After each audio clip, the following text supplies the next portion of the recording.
Right in the middle of a boring school day, a massive black sphere spawns on the ceiling and instantly mutates a classmate into a horrific monster, kicking off a full-blown apocalyptic survival game. Just minutes before, Jin and his buddy Lee were complaining about a weirdly freezing spring day, joking about an old myth that the sky gets jealous of blooming flowers and freezes them to death out of spite. Suddenly, a blinding flash of light hits the classroom. Cell service drops to 0, and they spot a bizarre, toothy creature outside blasting energy from its mouth. Before anyone can even process the monster outside, a black sphere appears on the classroom ceiling. A freezing girl starts frantically scribbling in her notebook and chanting the word Lu over and over until her jaw unhinges and she mutates into a literal nightmare. Total chaos breaks out as the monster pins a kid down, and the black sphere acts like a black hole, sucking his entire body inside. While this indoor massacre is happening, some school bullies are outside forcing a beaten-up kid to walk up and poke the monster for a bet. Back inside,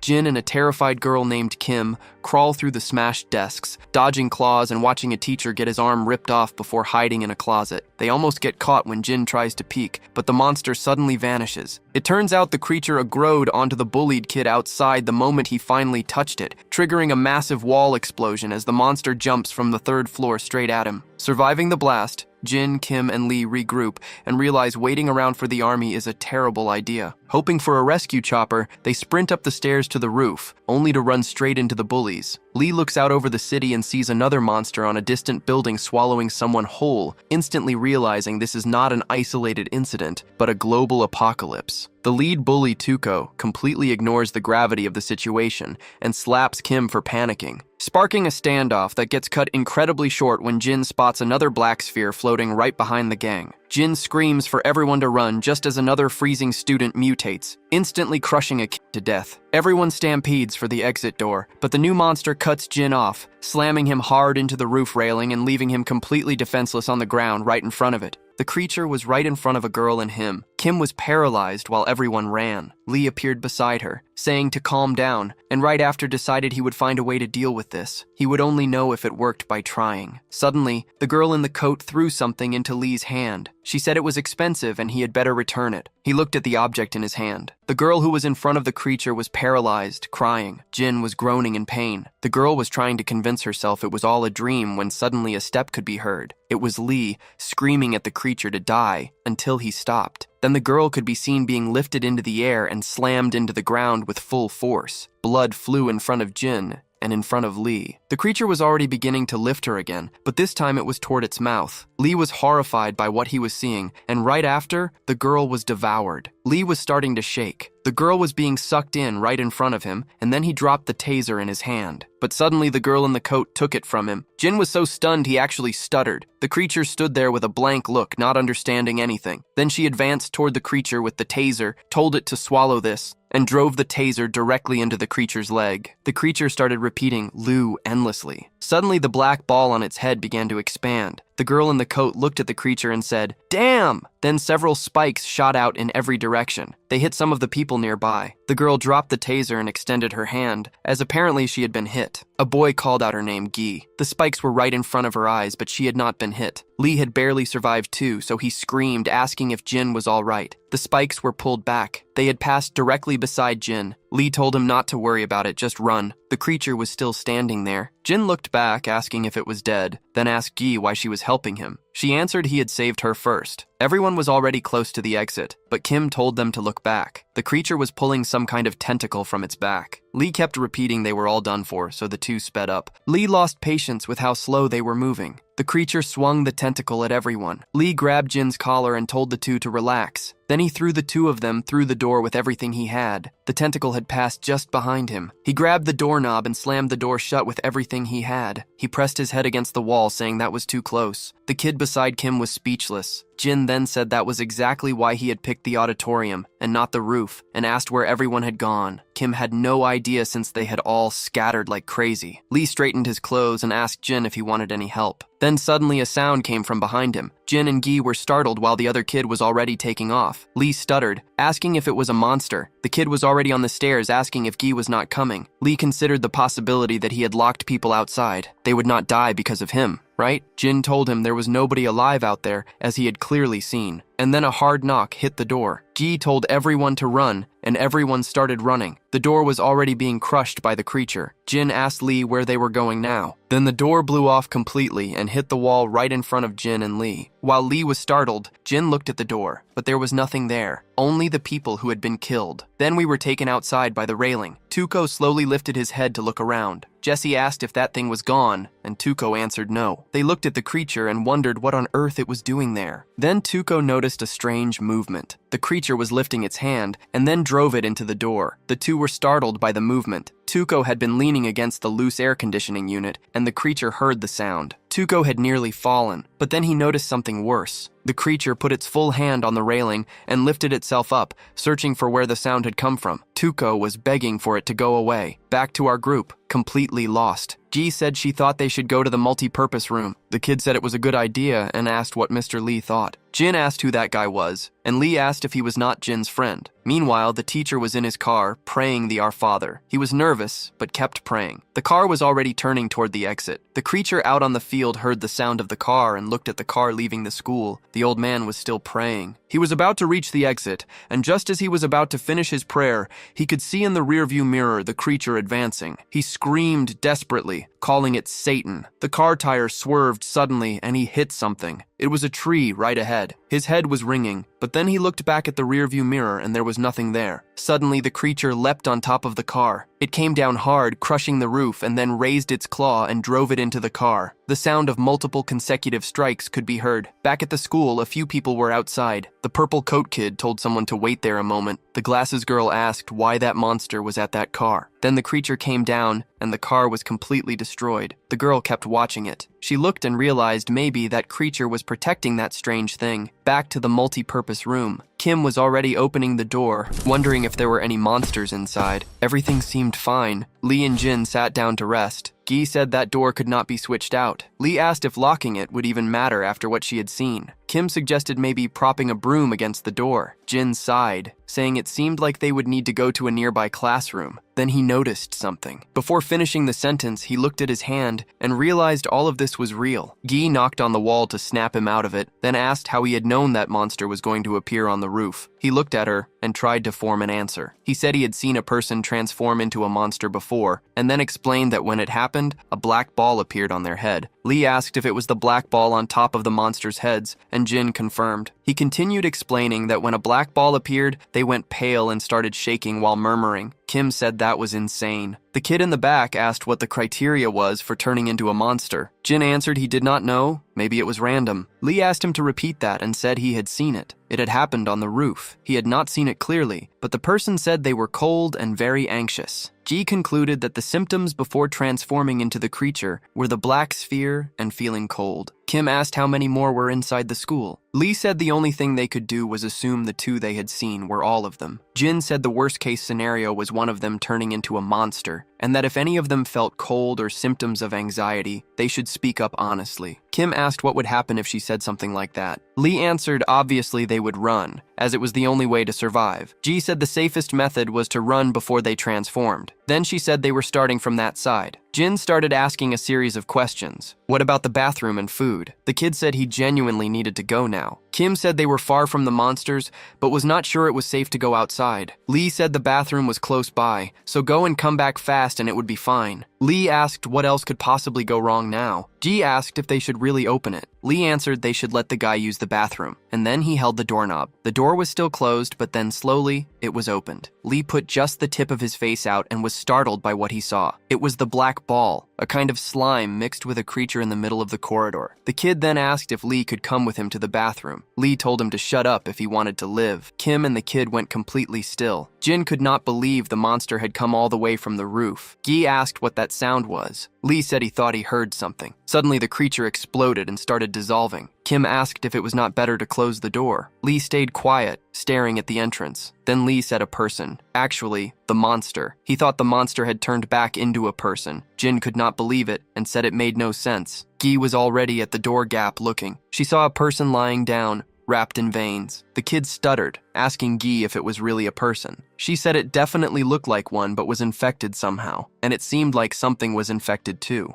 Kim asked if it was contagious. Jin was sweating cold, realizing that people could still be alive. Lee told him that in practice, yes, but he was not thinking about saying he wanted to save them, was he? Jin explained he had seen in a zombie movie a person who did not turn even after being bitten. While Lee tried to understand, Jin kept explaining that maybe it was because they had extremely rare antibodies. Ji said that actually made sense, and that the fact they transformed from monster back to a person meant there was a way to reverse it. Kim asked that if they knew that method, could they transform the monsters back into people? Lee then asked if what they were saying was that if he did not save them now, they would regret it later. Jin, with a look, answered that was exactly what he meant. Ji told them to act and decide quickly. He agreed with her and moved fast. Then the multi-purpose room door was opened slowly. The kid was terrified, wondering what if they were a monster disguised as a person. Kim bit her lip in silence and then wondered if everyone was going to be all right. Lee had made a rule. Anyone who ran would die alone. Jin said he understood and told them to look forward, as the person could transform. Ji asked if the roof wound was better,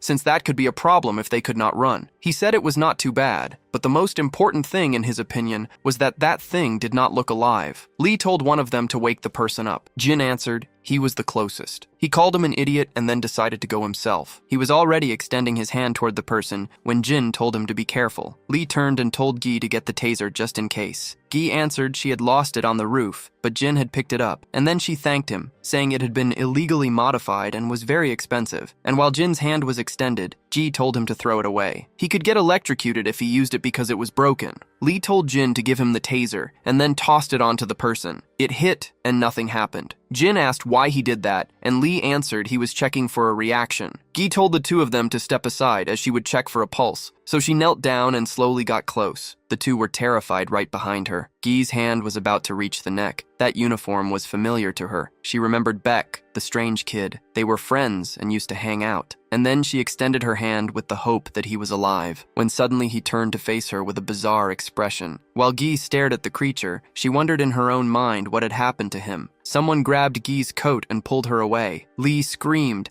asking if she was not transforming back. Jin told everyone to get away. Gi noticed the creature had coughed, which meant it was alive, and then called out, "Tae," asking if he could hear her. Kim told them to hurry and get back. Beck recognized who that was. It was definitely Tae. Gi would not stop asking if he could hear her. He started kicking his feet. In his own mind, he was screaming that he did not want to die. He kept kicking, begging for help. Lee looked away slightly. There was something there. Gi looked at Tae on the floor. He had stopped moving, and there was something strange coming from his mouth. Lee was not certain, but he seemed dead. Jin then stuttered, asking if she was close to him. She answered not exactly, but was interrupted by Beck, startled, asking if that was really Tae. Right after he realized it really was him, and then dropped to his knees unable to believe it. Lee stopped him from getting closer. He explained he understood how he felt, but it was still dangerous. Beck could not hold himself together, so Jin told him to pull himself together. Gi was frozen staring at Tai. She realized that just before he died, he had said he didn't want to die, and right after that he stopped moving, which meant the chances of him being dead were high. Jin was trying to get her attention while she was analyzing something. Then she said if they did not figure anything out, they would die the same way he did, and that if they were going to fight against this, they needed to know about these monsters. Lee and Beck stopped for a moment. She finished saying she was not asking them not to come with her, just not to get in the way. Jin started thinking. Lee was already beginning to understand what was coming, and then Jin said the same went for him. Kim was in the back, wondering why on earth they were going back there. Ji crouched and said it would be great if they could find something like an Achilles heel. Jin did not follow at first, but she clarified she was not looking for that literally. She meant a weak point. He had no idea how it had reverted to human form. While analyzing Tae, they concluded that Beck probably knew better than any of them. Lee could not believe it. These people were absolutely insane. And then evening had settled over the school. Someone was humming in the bathroom. Beck was still at the door, crying. He repeated Tai's name and closed the door. Lee and Jin were still analyzing Tai. Lee concluded that maybe the monster had made a mistake, just as they did not know much about the monsters. The monsters did not know much about them either. Gi arrived, saying what he was talking about really did sound like a conversation. Lee said then it was probably that black sphere they had been discussing. Kim appeared suddenly, shouting. She asked if they really wanted to talk there, acting like they wanted to die. Jin answered directly and plainly that they were doing it because they wanted to survive. Beck opened the door, while Gi said that thing in its mouth must have had some kind of secondary effect of not turning into a monster, right? Beck asked permission and said he wanted to know if there was any way to bury him, as he did not want to leave his friend like that. Lee lost his patience, asking if they were really going to go outside and dig a grave right now in this situation. Gi cut in, saying if they did that, they would be going into the grave with Tae, but they could not leave him like this. There had to be at least some way to show minimum respect. Gi looked at the curtain and asked if it would not be a little better if they covered him with it. Lee said within the possible it was the best they could do. And then in the corridor between rooms 1 and 5, Jin was wondering if that curtain would be enough. Lee said yes. Then Jin asked how they were going to get it down. Lee said, just pull. Jin then asked if he had ever done that before, and he answered, definitely not. Kim appeared from the back saying he could not just pull it. She explained it was a ring-type curtain, and you could only remove the rings from the track. Right after, Jin grabbed a chair to climb up, but looking out the window, he was startled. That thing was still there. Even looking from the second floor, it still seemed very close. He figured it was better not to touch the curtain,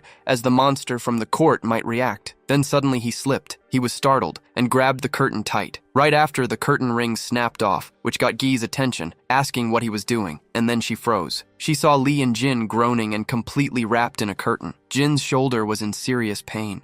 Lee cut in by covering his mouth and then told him to be quiet. Gi was already holding Kim by the blouse. Kim did not understand, but Gi told her to speak quietly. It seemed like outside the window there was something there. The scene cut to Tuco. He was asking Jesse how long they were going to stay there. While they talked, chaos was spreading through the city. Jesse said they had not seen the monster leave. Tuco said maybe it slipped out quietly, and at this point they would die of hunger, and told Jesse to take a look. Jesse looked at Tuco, sweating cold. Tuco answered it was his turn since Jesse went last time. The creature could be seen on the railing above them, and they kept arguing. Then we returned to the moment Jin slipped from the window. While he was falling, Lee saw something in front of them. The creature was climbing the building. He went pale with fear. And then back to the moment the two were under the curtain, Lee was undecided whether to wait or run now. Jin had no idea why he was acting like that. The two girls were not even there anymore. They were actually behind the door, leaning slightly to see the window. The creature kept climbing. Gi asked if that thing was leaving. Kim had almost screamed, and she realized it was not even a cockroach. Suddenly, Beck appeared and tapped her shoulder,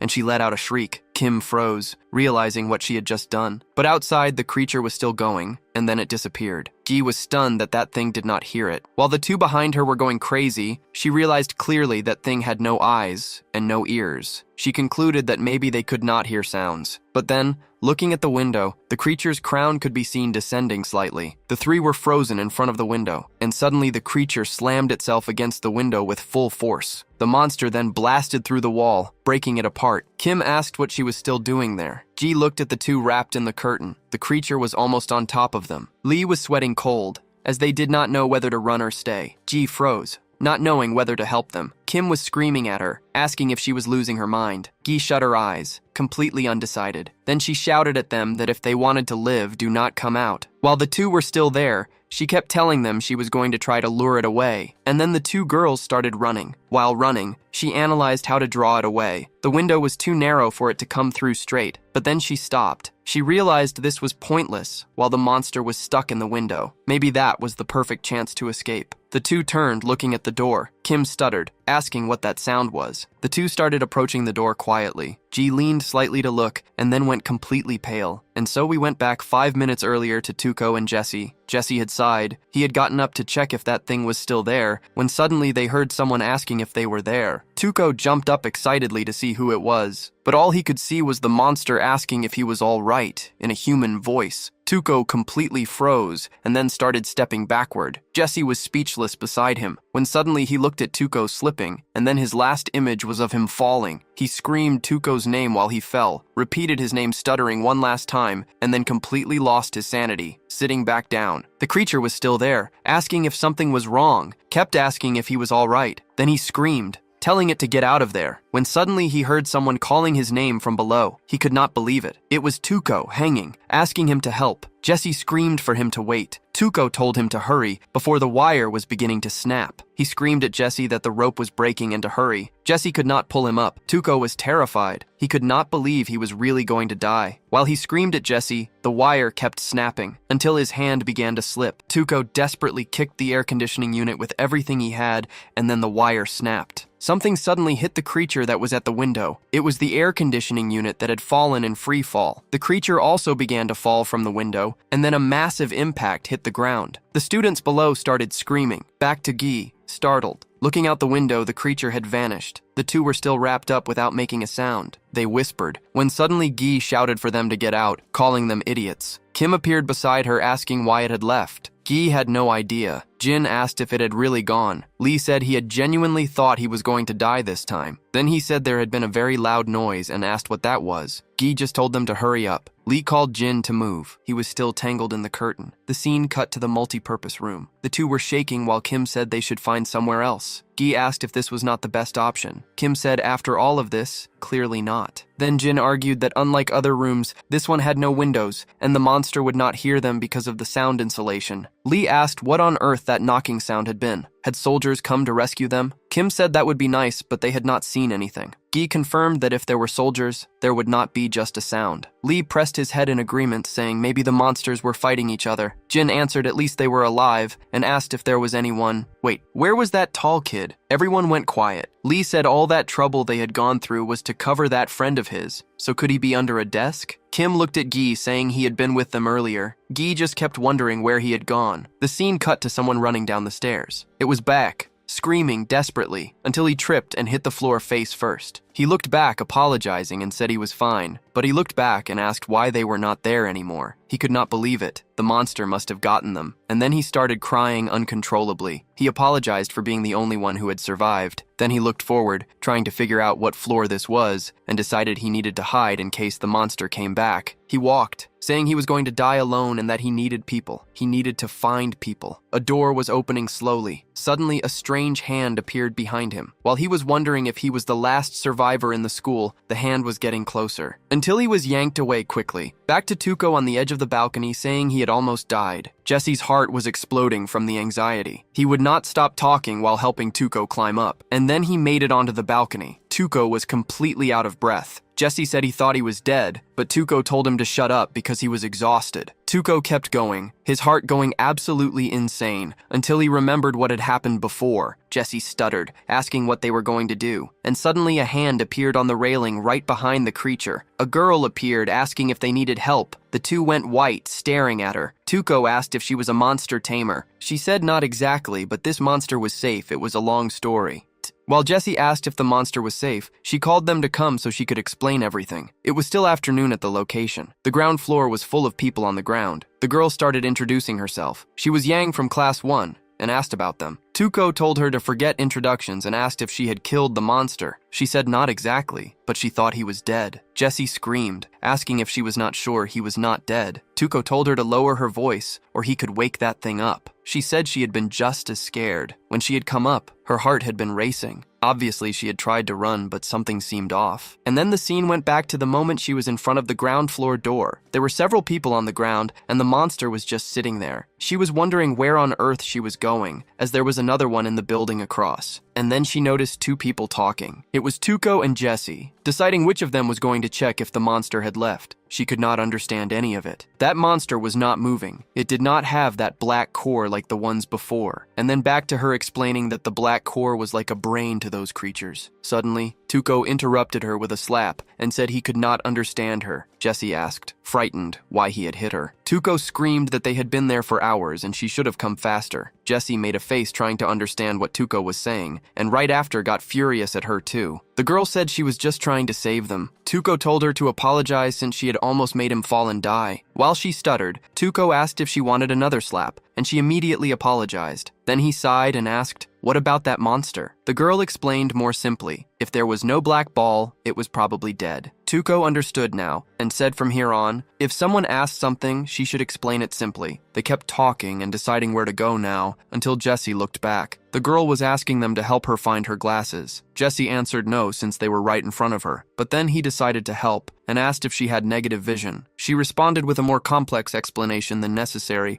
and suddenly his hand bumped into hers. Embarrassed, he asked her to grab it properly. Then he stopped, completely stunned. She apologized, saying she could not see well. Jessie did not waste time and asked what she was going to do, as it was dangerous for her to be alone, and then asked if she did not want help. She said no, she thought it was fine. While Jessie was begging her not to refuse, Tuco was furious, asking why he was not coming. He turned and said she was coming with them. Yang was confused by what he said. Tuco was already giving her a look, asking what the hell she was saying again. Jessie told him to think about it. After all, she knew a lot about the monsters and was smart. Tuco stared at the two of them in silence, and then accepted, saying it actually made sense. Jessie asked if she heard that. It was settled now. She answered all nervous, saying thank you. Night had arrived at the school. Lee was asking if everyone was already lying down and if he could turn the lights off. Kim from behind the desk asked if they could not sleep with the light on since she was scared. He turned the light off and said no. Kim said it was pitch black in there. Lee answered it was because there were no windows. She asked Jin if he could not sleep on the same side as her. He answered he would sleep far away. Lee said he was perfectly fine staying far, so let him, and then lay down, saying he hoped all of this was a dream, since it felt completely unreal. Kim was asking why she was sleeping on that cold floor, when just yesterday she had been in a comfortable bed. Jin was quiet, thinking about whether his mother was all right. There probably were not many monsters near her. He had seen 3 monsters just today. If she stayed home, she would be fine. He started shifting, wondering if he would be able to survive tomorrow without dying. The image of the first monster came to his mind. Even if they held out, the monsters would keep multiplying, and every day it would get harder to survive. So day after day, the day after that, and a week from now. Even if they held out, someday they would. When suddenly he opened his eyes as someone called him. It was Lee, asking what he was thinking about, as he had been frowning over and over. If he was going to think about useless things, he should clear his head. After all, everyone needed to sleep well to survive tomorrow. Jin went quiet, staring at him, and said it was not that. He was thinking about whether the army would come tomorrow. Lee said he knew he was lying. Everyone got nervous, but that guy would be fine. The girl then suddenly said her full name, Ji Sulgi. Lee laughed at the introduction. Jin did not follow. Kim said it was a pretty name. She said the tall kid was called Beck, and he had said he was 190. Jin introduced himself and said he was 175, while Lee asked why he had mentioned his height. But right after introduced himself as Lee Shin at 178, and Kim introduced herself as Yu-Ji Kim and said Gi could talk normally with her. Meanwhile, Jin asked what time it was. Lee answered he had turned his phone off to save battery. Kim cut in asking if they were not hungry. Lee said not to talk about food or he would die of hunger. Kim started listing food names. Lee said it did not affect him. Jin, drooling, started talking about spicy pork, and Lee called him a bastard, and then asked if he was going to sleep like that. Jin answered he had an injury and his back hurt if he slept straight. Lee looked to the side, saying he was definitely going to have nightmares tonight, until something knocked on the door. Jin asked what that was. Lee said he had only just noticed now. This had been happening since earlier, and he was trying to ignore it. The problem was that it was hard. Jin said he was not going to be able to sleep like this, until he heard someone snoring deeply. Kim turned, asking if Gi had fallen asleep. The two looked at her and were genuinely impressed by that ability. Night had settled in, and the two followed her example and fell asleep quickly. The scene cut to a faucet running. Jin was sitting comfortably on the sofa. His mom asked if he wanted an apple. He declined and called her to come watch too. She said it was fine, but then he played dirty and said that person she liked was on TV. She asked who, and he answered,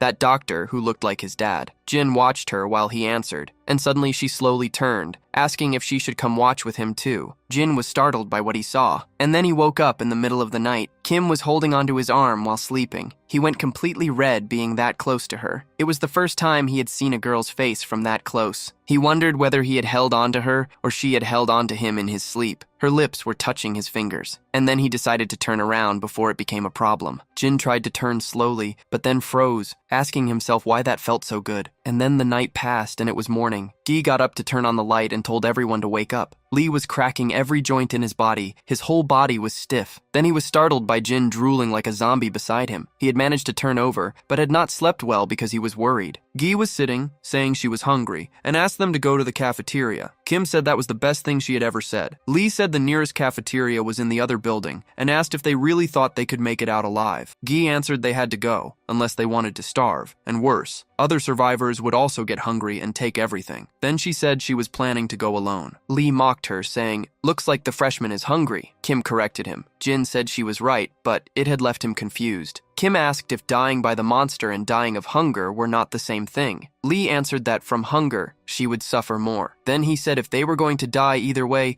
it was better to try something, and while looking at Gi, said he could not let her go alone. Jin then answered it was better to plan the route first, definitely the safest path possible. Gi answered the shortest path was the safest, and said they also had something to do before going to the cafeteria. Then the entrance to the women's bathroom could be seen, and there it was. Tae's body covered. Jin was slowly opening the door. Everyone had planned to stop at a nearby classroom first to get their bags. Jin asked if it was better to go to a different room instead. Kim answered that seemed better. Then the sign for classroom 4 came into view. They were already picking up bags from there, until Kim pulled out a bag and asked him to find her a nice one while Lee was grumbling in the back. Jin started looking. Then the school map showed. The cafeteria was in the second building on the first floor. They could cross through 3 walkways, one on each floor. While walking, he analyzed the possibilities. There was no reason to go through the 3rd floor, so they would go through the 2nd floor where they already were, until suddenly, there was a frightened girl in a classroom. The two asked why Jin had stopped. He answered there was someone there. The girl was apologizing without stopping. Lee said she did not look like she was in any condition to talk. They looked at the girl, wondering if it was a sign of transformation. Ji appeared, asking if they were not going. Then she said they could not do anything for her right now, at most stop at the cafeteria and bring a piece of bread to share. Kim said she almost fell for her after that, and then it returned to Jin saying they were already going. The girl had a strange expression and started crawling toward him, asking if he was going to the cafeteria. Jin started asking why she was acting like that. She said she had left her friend at the cafeteria alone and had run, and she begged him to save him. Jin went quiet, not understanding anything, and asked what he was supposed to save him from. She started stuttering, saying there was nothing in the cafeteria. While she kept telling him to go to the cafeteria, Jin turned to talk to Lee. But after he turned, there was nobody in the corridor, so he tried to hurry and warn them quickly. The girl noticed what he was about to do and grabbed his legs, trying to stop him. She was screaming for him to let them go so her friend could. Jin cut her off, asking if she was insane, using her friends as bait. She said she would let him go, and did not care if some people died for her friend to live. He looked at the girl, wondering if she had completely lost her mind. Meanwhile, the 3 were already walking toward the cafeteria. Lee said he hoped all the monsters had left last night. Kim turned, asking where Jin was. Lee turned, thinking he was right behind them. The 2 started wondering if they should go back. Gi told them to quiet down, they were almost there. Kim said it was better to wait for him. Gi said in that case they would wait there, and she would go ahead to assess the situation. Kim tried to convince her to wait just 3 more minutes, and then she ran without any reason. Gi had noticed that girl with Jin was collapsing. She considered the possibility that it had been Beck. Maybe it really had been him. So she ran as fast as she could, and the last scene we could see was a person connected to the monster's veins. Meanwhile, Jin was still being held by that girl. Then suddenly he kicked her in the face. Then he got up,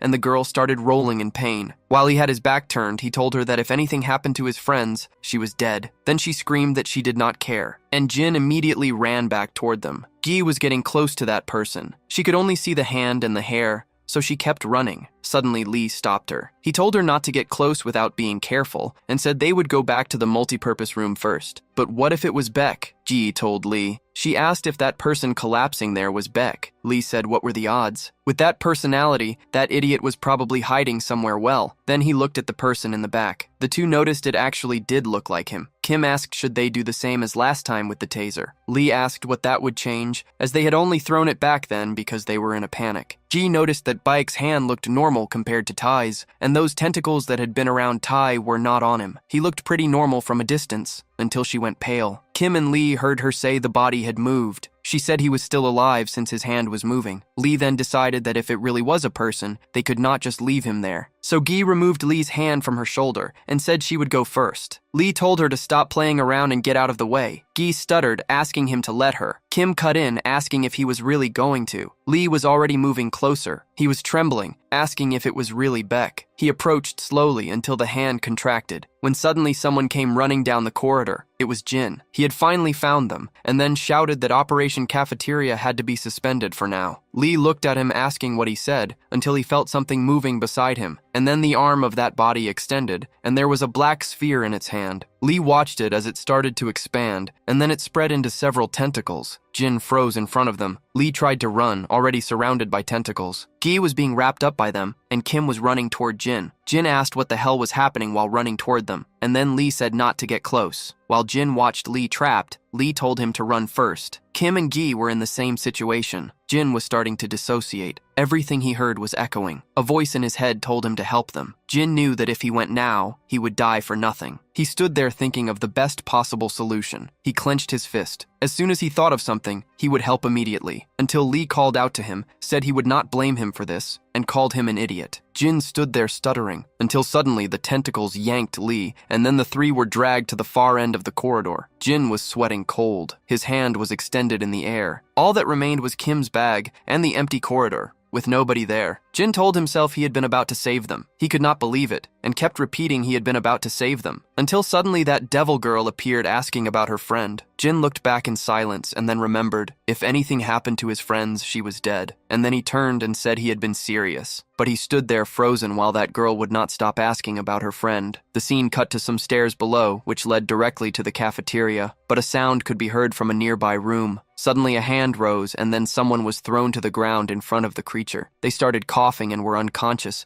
until the creature grabbed them by the foot and then lifted them directly toward its mouth. Then it went back to the girl asking Jin why he was not answering her. Jin had his back turned while the girl called him an idiot and asked if Jinho's turn had not come yet, and then he turned, asking her to repeat it. She answered calling him an idiot again. Jin cut her off saying that was not it, and then said, "Turn, what did she mean by that?" and asked her to explain. The scene cut to someone asking where they were, and then Lee answering they were in front of the cafeteria. He turned to Kim asking if she was all right. She was not responding and had her eyes closed. He kept saying they were done for, until he realized Gi had gotten out of there, and then started trying to free himself from the tentacles too. But suddenly he noticed something. The creature dropped someone on the ground, raised its hand, and then slammed it down with full force. Lee was terrified by the insanity of it. The creature then lifted the person, and so we saw the explanation of everything that had happened while they were trapped. The creature began to absorb him, and then his body started going into the black sphere. Lee was in the corner, silent, and repeated one more time that they were done for. Then he looked at the creature, wondering what was going to happen now. He was cold, begging for the monster to start with Kim first, and then one of the monster's tentacles moved. Suddenly a woman appeared, screaming and being dragged. Lee was scared, but at the same time relieved. It was not his turn. The woman was Lee's teacher, screaming for him to save her, and that she would pay him back. Lee looked at her, wondering if she was his history teacher. The tentacles wrapped around the teacher's arm. Lee was paralyzed while she screamed, and then the creature raised its hand. Lee was losing his mind before it even happened, and then the creature came down hard on the teacher. Her hand was extended and trembling, and then the creature raised its hand again. Lee watched everything. It was a horrible scene in front of his eyes. Only one single thought occupied his mind, until the creature slammed down again, while Lee kept wondering if he was next. And then the creature started repeating the word Lu while lifting the teacher. Lee did not say a single word, and then the creature swallowed her. All that remained now was Lee and Kim. He looked at the two tentacles. It was like a betting game, until suddenly he was yanked with full force and was going directly toward the creature, until he was face to face with her. And then he took back everything he had said about not blaming Jin for this. The creature started wrapping its arms. Jin told it to wait a moment. He looked at it saying, would it not be better to slow down on the eating? And then it began to raise its arm. Lee's eyes were trembling. The creature's fist was already closing, until someone arrived suddenly. It was Jin on the stairs beside them. Lee looked at him, telling him to get lost. Jin was holding sulfuric acid and told the creature to eat this and threw it toward her. He remembered the creatures always bit by instinct. So if something were thrown at its mouth, it would bite by reflex, until Jin went cold. The creature's black teeth had disappeared, which meant the acid had gone straight through. Lee was completely terrified, wondering what that idiot had just done. Jin started desperately searching for anything else in his pockets, until the creature moved one of its tentacles and hit Jin with full force. All Lee saw was a massive explosion on the stairs. Lee was whispering Jin's name quietly. Jin was on the ground while the tentacle approached. He was groaning, not feeling anything. The creature grabbed him while coughing. Jin could not breathe properly. And then she slowly started bringing him toward the black sphere and began repeating the same word, Liu, until the sphere started expanding slowly. The scene cut to someone outside the school. It was Gi. She had run out of there. She looked determined at a location, knowing they could not defeat the monster alone. And if they could not do that, then she looked at the creature on the court and said exactly these words, "You are going to have to help us." Gi looked at the creature that had still not reacted. Suddenly, she decided to shout, calling that thing Jawbone. She went cold. She could not believe she had actually done that. but nothing had happened there. She stared, wondering why it was not moving. After all, it had heard perfectly before. She started saying there was no time for this. Before, the creature used to come all animated, and now at this exact moment it was not reacting. Then she started wondering if she should get closer. She realized that would lower her chances of surviving, so she decided to throw something and pulled a coin from her pocket. Then she looked at her wrist and clenched it, and threw the coin with full force. The coin hit the creature's finger. Guy stood there not understanding. The creature still was not reacting. She was about to lose her mind. There was no time for this. Meanwhile, we returned to the moment Jin was being dragged. He kept staring at the floor, wondering if this was how he was going to die. But he said no, and decided he needed to do something. The creature's black sphere was already expanding. Jin managed to grab something from his pocket. Lee was on the ground, screaming his name. And then Jin started pouring the other container of acid onto the creature. Suddenly, she started screaming, "Liu!" while her mouth melted. Then the tentacles released from Lee, but he realized what that meant for Jin. And then he saw Jin falling. Lee stood up to catch him. Jin was nearly at the ground until Lee grabbed him, crashing down hard. He looked at Jin and asked if he was alive. Lee started shouting at him, saying he knew it hurt, but they had to get out of there. Jin opened his eyes, calling Lee's name, and then answered he could not feel anything from the waist down. Lee said then he would carry him on his back. Jin answered his ribs were hurting and every breath felt like dying, and told him to get Kim. While Lee looked at Kim, he answered not to talk nonsense and that he would handle everything, but then realized he could not carry both of them at once. Lee thought about taking one at a time, but the monster was not going to sit there waiting. He was losing his mind, wondering whether to drag both of them or leave one behind. Jin suddenly grabbed his tie and then told him there was no time. Lee started going cold without saying anything and closed his eyes. Then he said he was going to take Kim first and then come back for him. He swore to Jin he would come back and told him to stay alive if he did not want to die. Jin laughed at what he said and told him to go. Lee shot toward Kim. He ran asking if she could hear him and told her he could carry her while running. The creature was still quiet. Lee kept going forward carrying Kim until the creature noticed the movement. Lee had his back to it at that point. Suddenly one of the tentacles went toward Lee and was about to touch his back, when suddenly someone pulled out scissors and drove them into the tentacle. The creature that had been looking forward then looked down. Jin looked at her, saying what she should be looking at was him, and that now it was just the two of them, and then brought the taser toward her tentacle. She began to raise her arm. Jin went pale. It was not working, and then everything around him froze, and the creature slammed down hard on the ground, and then began to lift him up. Jin was right in front of its mouth, until the creature saw the acid container rolling, and then went quiet, and threw Jin away, and he slammed into the stairs with full force. He stayed quiet, showing nothing. His eyes moved slowly. He looked at the creature while everything began to darken, and so he concluded he never would have imagined this. His vision started to blur, and then everything went dark. While it was all dark, he said it was pitch black, like when the power goes out. And then we saw him wondering what the hell this was. He kept asking what he was supposed to do here. Everything was freezing, until he stopped to notice something. Everything was dark and cold, and he was alone, muttering to himself. And then he remembered the girl going pale, and the other one begging for someone to warm them up. Jin started sweating cold, realizing what this was, and then we saw Jin on the ground, pale with dark eyes, meaning the black sphere that hit him was not a killing blow but a seed of infection. Jingyu lies on the stairs, the infection consuming him as he accepts his fate. His mind races with the terrifying thought of his body twisting into a monster, just like the other students who were consumed by this horrific transformation, a change that would force him to turn on and kill his own friends. The sheer horror of this possibility grips him as he stares at his own hands, flashing back to the faces of the very people he would be forced to hunt. A desperate resolve hardens in his eyes.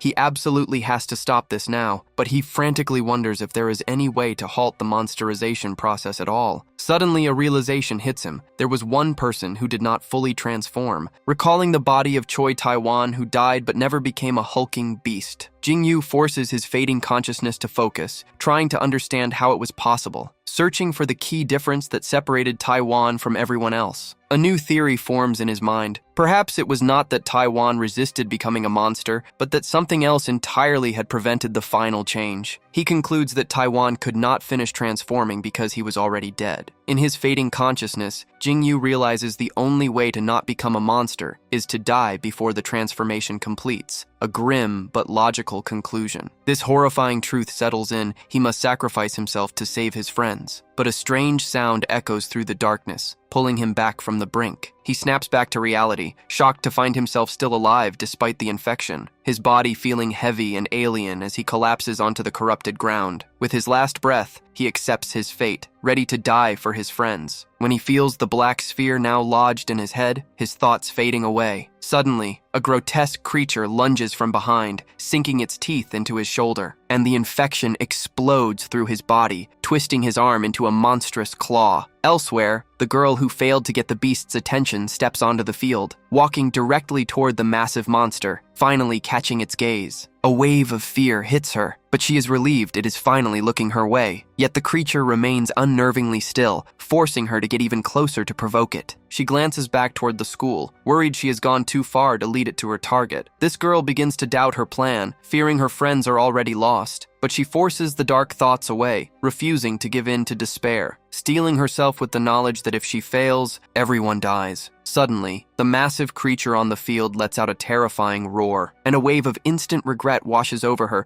realizing this was a huge mistake. As she takes a single hesitant step back from the approaching threat, this beast launches itself through the air, landing with explosive force right before her, sending her into a state of pure panic, not mentally prepared for the assault. She throws herself to the side just as the monster crashes into the spot she just occupied, hitting the ground hard and skidding across the grass from the force of her dive. Looking back in sheer disbelief that she somehow managed to evade the attack, with the monster temporarily obscured by a cloud of dust, she knows this is her only chance. Its massive hand shone embedded deep within the shattered concrete steps, leaving the creature momentarily stunned and confused by its own powerful charge. Having completely smashed its way through the front of the school building, this girl on the field looks back in confusion, wondering what just happened. She hopes the beast is trapped in the rubble, unable to give chase, but her terrified expression reveals she still has to lure it even further away. Stealing her nerves, she turns to run again, determined to complete her mission. Just as the creature's massive hands begin to pull free from the debris, a sudden projectile shooting from the dust cloud makes her freeze in shock. Paralyzed on the running track, she can only stare at the new approaching horror, as a completely different spider-like monster emerges from the school's wreckage. Her mind reels in disbelief, utterly unprepared for this second attacker, while the new beast prepares to launch a black sphere from its head. Meanwhile, the grotesque creature inside the school forms a similar dark orb, its monstrous arm pulsing as the energy condenses within its grasp, now holding the completed sphere of destruction in its alien-like claws. It rears back with a powerful motion,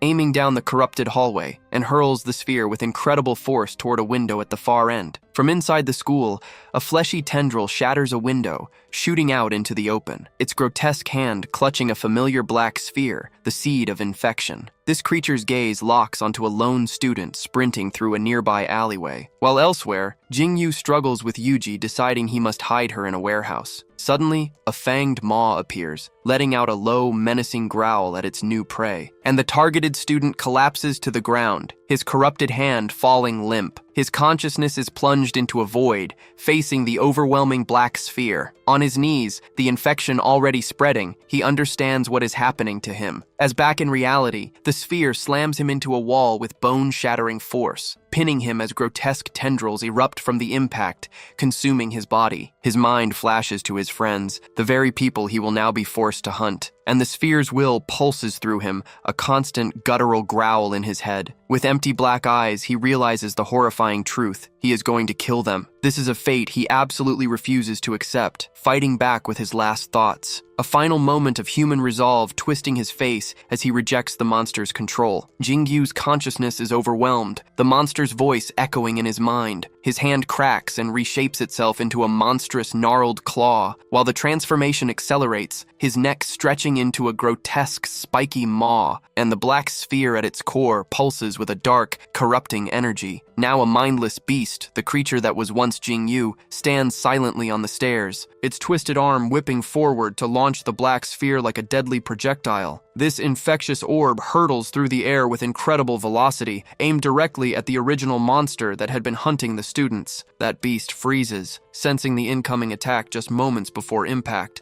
as the wall behind it begins to crack under immense pressure, and then explodes outward as the sphere strikes the creature with devastating force. This monster stumbles forward, dazed and confused by the unexpected assault from behind, while outside, the massive creature on the field senses the commotion. its red eye glowing. Back inside, the injured school monster looks up, enraged by the attack from another beast. Turning its head to locate the new threat that has just entered the fight, two grotesque monsters face off, one marked by a red sphere and the other by a black one. They immediately clash in a flurry of fangs, a brutal impact shaking the scene as the black sphere creature reels from the vicious strikes to its head and neck. Another powerful blow lands on its shoulder, the red sphere monster pressing its advantage. While its bladed arm whips through the air, preparing for another devastating attack, it relentlessly continues the assault, hammering its opponent with savage force, its claws digging deep into the other monster's flesh in a brutal display. This red symbol on its face glows with an intense, menacing energy, but the black sphere beast retaliates with a massive arm swinging down from above. This powerful strike smashes into the ground,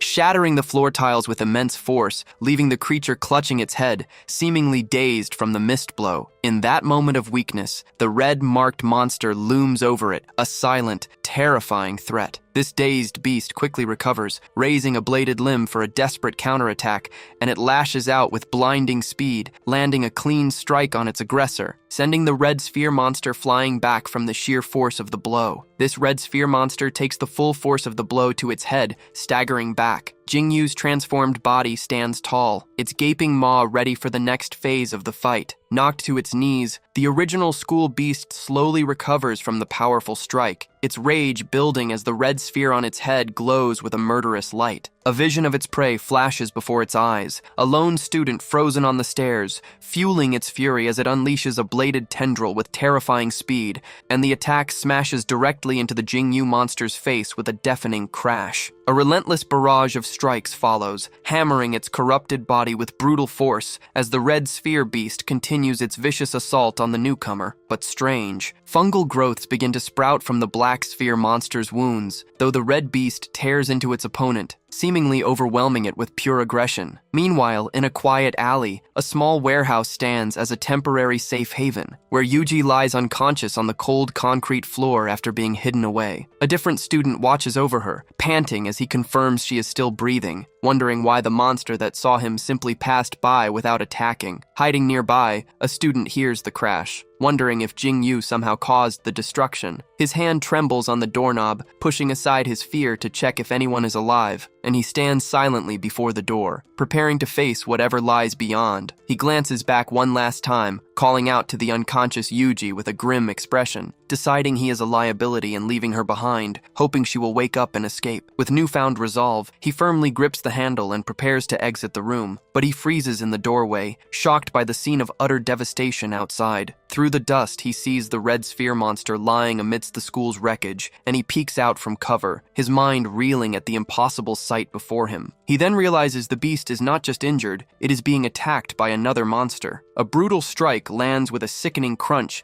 sending a spray of red across its body, revealing the black sphere creature looming over it, pressing a vicious assault. This red-marked beast staggers back, completely overwhelmed by the relentless attack, its body pummeled by the other monster's powerful tendril-covered limbs, and the creature that was once Jingyu stands triumphant over its fallen rival. This black sphere beast impales its opponent's head with a sharpened limb, but the red-marked monster bites down, shattering the appendage with its powerful jaws, then whips around with incredible force, sending its attacker flying through the school hallway, smashing the creature that was once Jingyu through an exterior wall with a deafening crash. Debris explodes outward as the monster's body tears through the brick building, knocking a nearby student unconscious from the sheer force of the impact. His hand lies limp on the concrete, a victim of the collateral damage, until a grotesque tendril-like hand reaches down to grab him from the rubble. Meanwhile, the red sphere monster lands another brutal punch to its rival's face, leaving the black sphere beast looking up in a daze, momentarily stunned by the assault, which gives its aggressor the opening to form a massive blade from its arm, bringing the weapon down in a vicious arc that slices deep into its foe's body, its red-marked face glowing with savage intensity as it dominates the fight. This black sphere creature collapses to its knees, grievously wounded and overwhelmed, as the victorious monster lunges forward to deliver the final decisive blow. This red sphere monster braces itself,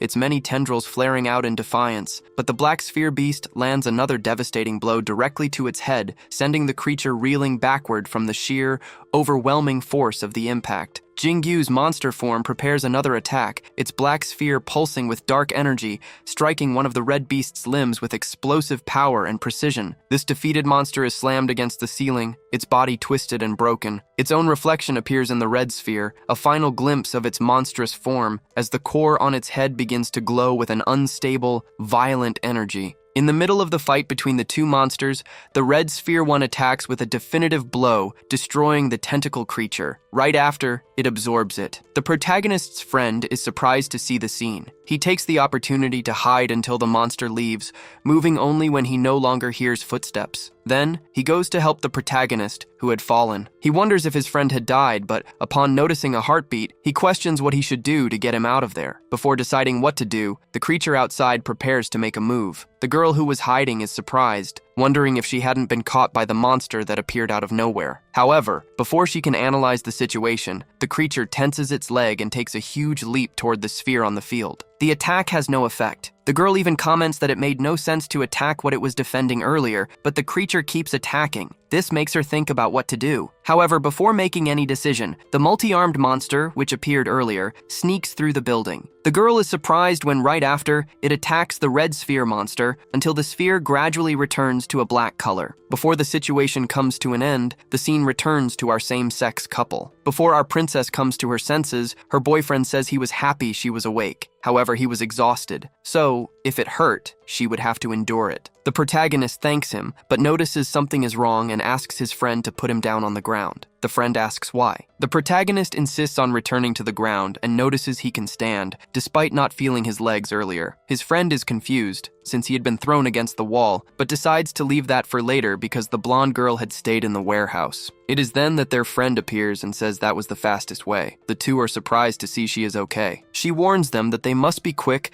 and grab everything they can to eat. The duo is confused, but before anything else, she runs away. The delinquent wonders how she would bring the other one, but the protagonist says they must be quick, which makes him irritated. The scene then cuts to the short girl. She runs to open the warehouse, but upon opening the door, she is startled by a fat man near the blonde girl. Returning to the cafeteria, the two are getting food when the group of delinquents appears. The gray-haired guy asks Lee if he was also there to get drunk. Lee looks at him with disgust, while the protagonist thinks to himself that, of all people, it had to be him. Lee replies that everyone should mind their own business. Our hero keeps trying to remember who the girl in the group was, as he found her familiar. When he finally remembers, Lee asks if something was wrong. Before anything else, one of them gets angry because the protagonist looked at her. The other asks why he was all beaten up. The protagonist comes to the conclusion that the girl was Sujin, who had turned into a monster. Even after that, he had strange memories, until he finally remembers the vague memories of the creature. Upon seeing the expression on his face, his friend asks what happened. He replies that it might sound strange, but he was the monster from earlier. Lee looks incredulous and tells him to just hand over the instant noodles. The protagonist hands it over, but insists he was telling the truth. His friend just ignores him. The gray-haired guy then asks if he had hit his head, while the other says they should get out of there soon. Our duo decides to talk later. Lee remembers the scene and wonders if that was really true. While the others gathered supplies, they continued talking, until Lee interrupts the protagonist's explanation, warning him that they must leave. The protagonist is surprised and asks where to. Lee answers that they would go to the warehouse in the multi-purpose room. Before they can leave, the girl from before interrupts them. Lee asks who she was, but before she could introduce herself, he states he wouldn't associate with the gray-haired guy's friends. When they were already leaving, the girl reveals that she got beaten up by those guys every day. The two are surprised. The protagonist asks if she was there against her will. The girl thinks about what to say, and ends up confirming it. The two start discussing what they should do, but the protagonist thinks to himself that there was no time for that. The bald guy overhears the conversation while they were saying they would come back for her later. This makes him even angrier, wondering if they had fallen in love with his Yoon. He starts imagining things and yells for them to stay away from her, leaving everyone surprised by his reaction. Meanwhile, Lee tells the girl that they were leaving and that she should wait. She just confirms. At that moment, the bald guy appears, asking where they thought they were going and what that conversation was about. Even the gray-haired guy wonders why he was acting that way. Lee tells him to stop being an idiot and get out of the way. The bald guy retorts that he had overheard the conversation and couldn't let them leave like that. Surprised by the stupidity, Lee asks if he knew what was happening outside. The bald guy replies that he didn't care about the monsters or anything like that. He states he would destroy him right there,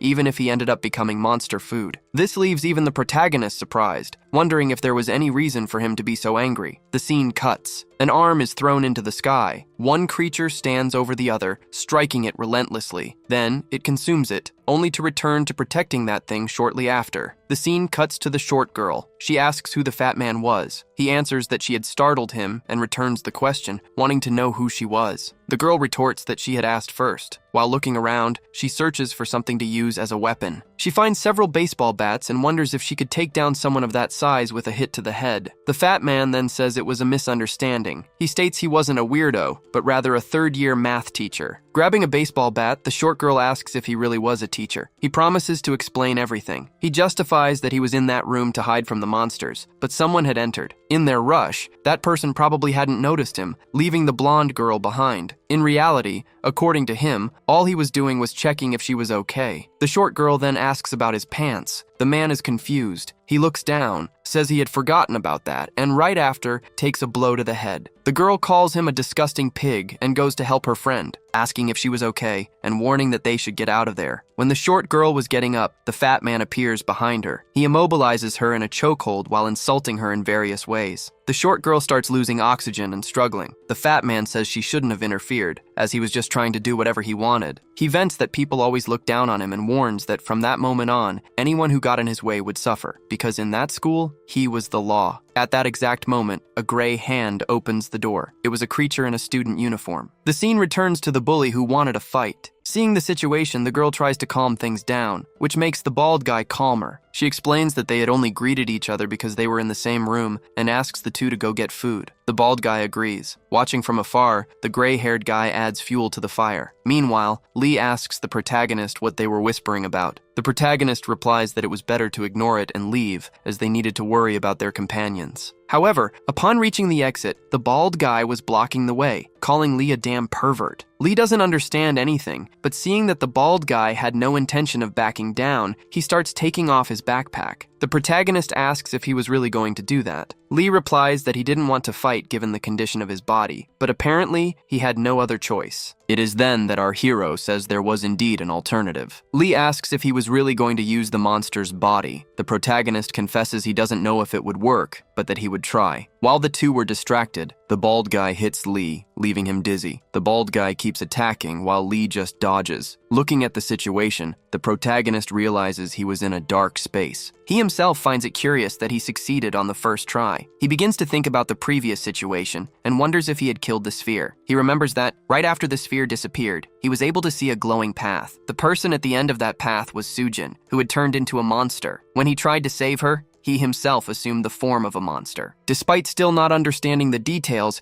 he at least knew what he had to do. So he follows the glowing path, making contact with the creature and with Sujin. Sujin looks at him. The protagonist thinks to himself that she was acting the same way he did before, so now it was his turn to transform. While mentally hoping for Lee to hold on outside, Sujin asks if it was him. The protagonist wonders why this interaction hadn't happened last time and asks if she was okay. She starts calling for help in his direction, making him nervous. He asks her to calm down, but as he gets closer, Sujin warns that if he doesn't disappear right then, she would kill him. The two fall to the ground. Even more nervous, he hears Sujin ask how he got in there. She says that was the second time he invaded her space and orders him to leave immediately. He wonders why all that was happening, unable to move while being strangled. Realizing he needed to escape, he sees the glowing path and touches it, managing to get away. Thinking he had almost died, the protagonist wonders what had happened and what he should do now. Returning to Sujin's path would be dangerous, but if the path didn't appear again, what would happen to him? Thinking he would probably die, he comes to the conclusion that he didn't want that to happen. Outside, Lee continued fighting the bald guy. He is surprised that,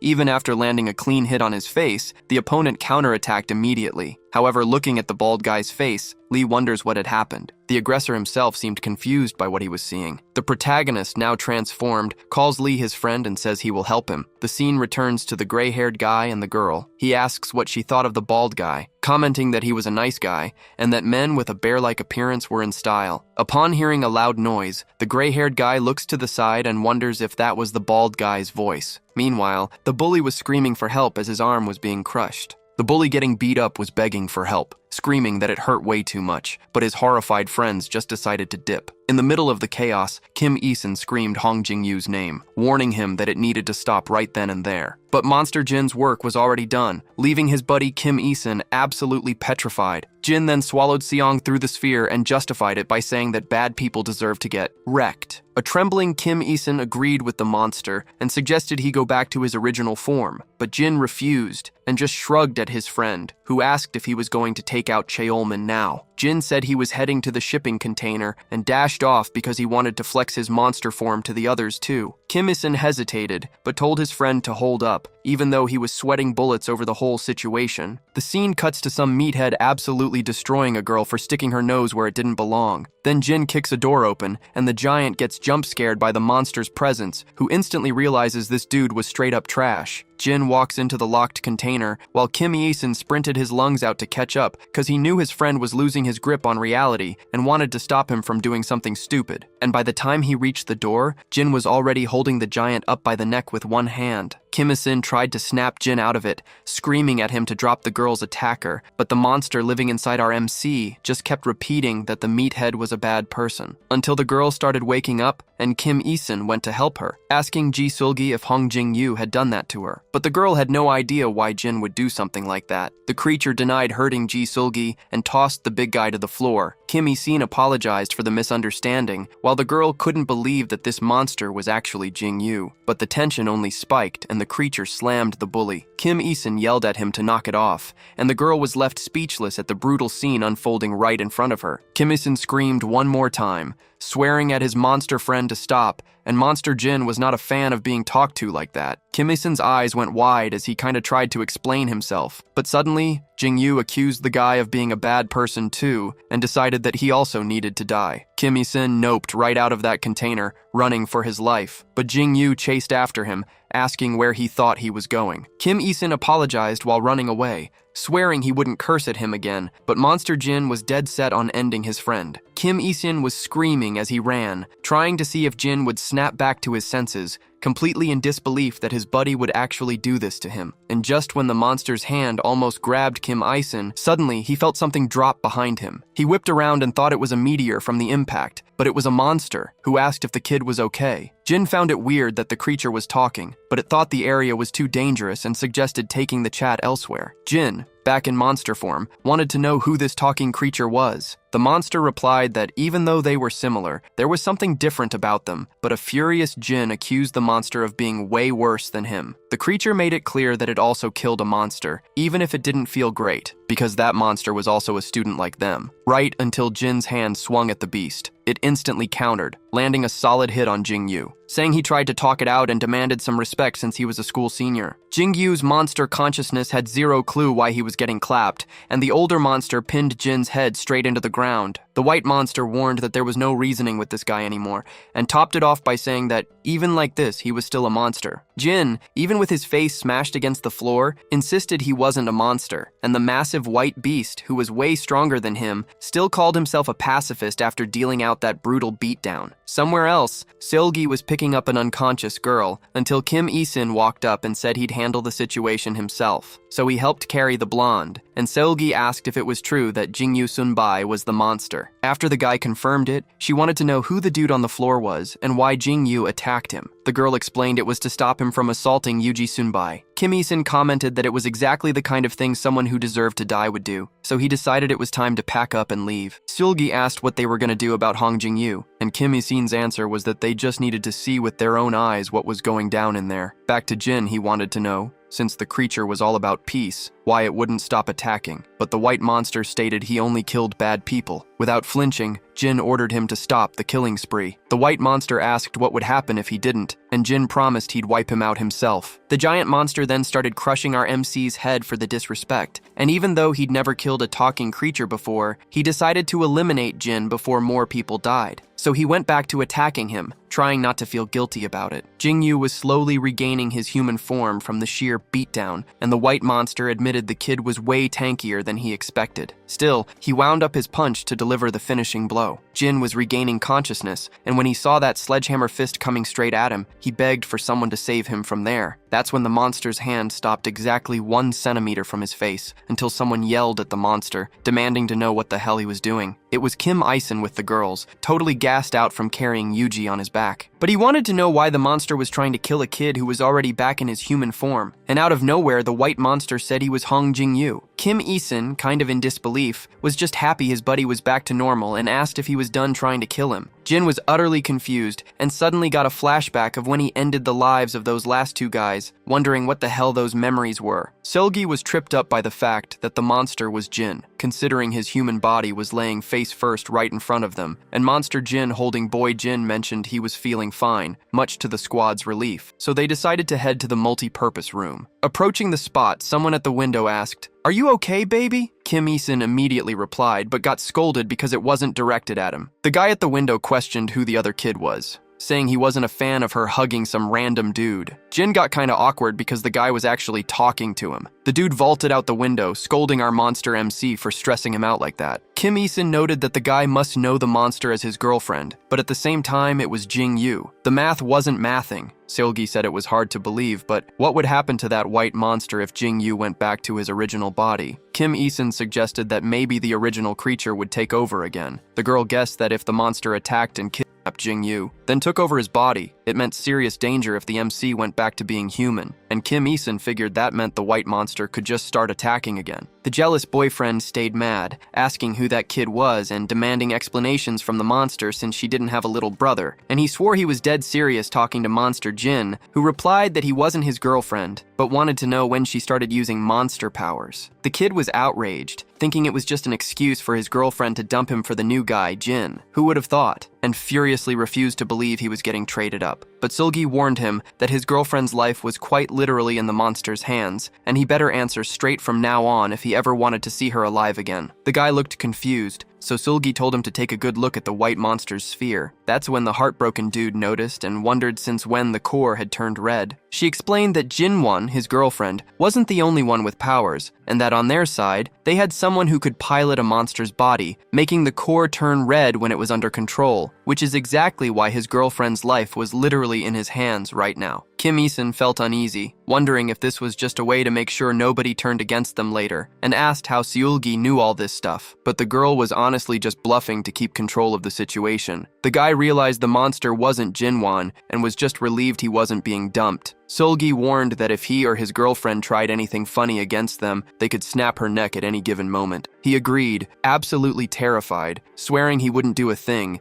and begging them not to touch Jiwon. So they decided to head inside the school first, and Seulgi asked if the guys had a hideout. He admitted they'd only slept in the locker room the night before. Seulgi asked Kim Ison to take Yuji there because she didn't want to leak that the real safe zone was the multi-purpose room. She also called for Jin, who was literally carrying Jin, and figured this way they'd keep everyone safe while they tried to figure out more about the white monster. Though she was puzzled, if that monster was really a person, and if Hong Jing-yu was inside it, did that even make sense? Even in a messed up world like this? But out of nowhere, Jin's sphere turned black, and Jinwon took control of the monster, asking her boyfriend when he got there. When the insecure boyfriend asked if he was being replaced by that loser, Jing-yu got a weird memory and realized with sheer horror that it was him talking. He asked himself if he had killed someone, and remembered that he also tried to kill Ison. The question echoed with no answer, as blood dripped from his claws. Sweating cold, he felt like that exact moment was still permanently glued to his chest. He remembered that the first time he entered a monster's body, he could move freely without the sphere getting in the way, but the second time, he failed and completely lost control of his own mind. He wondered if every time he messed up, the sphere would take the wheel,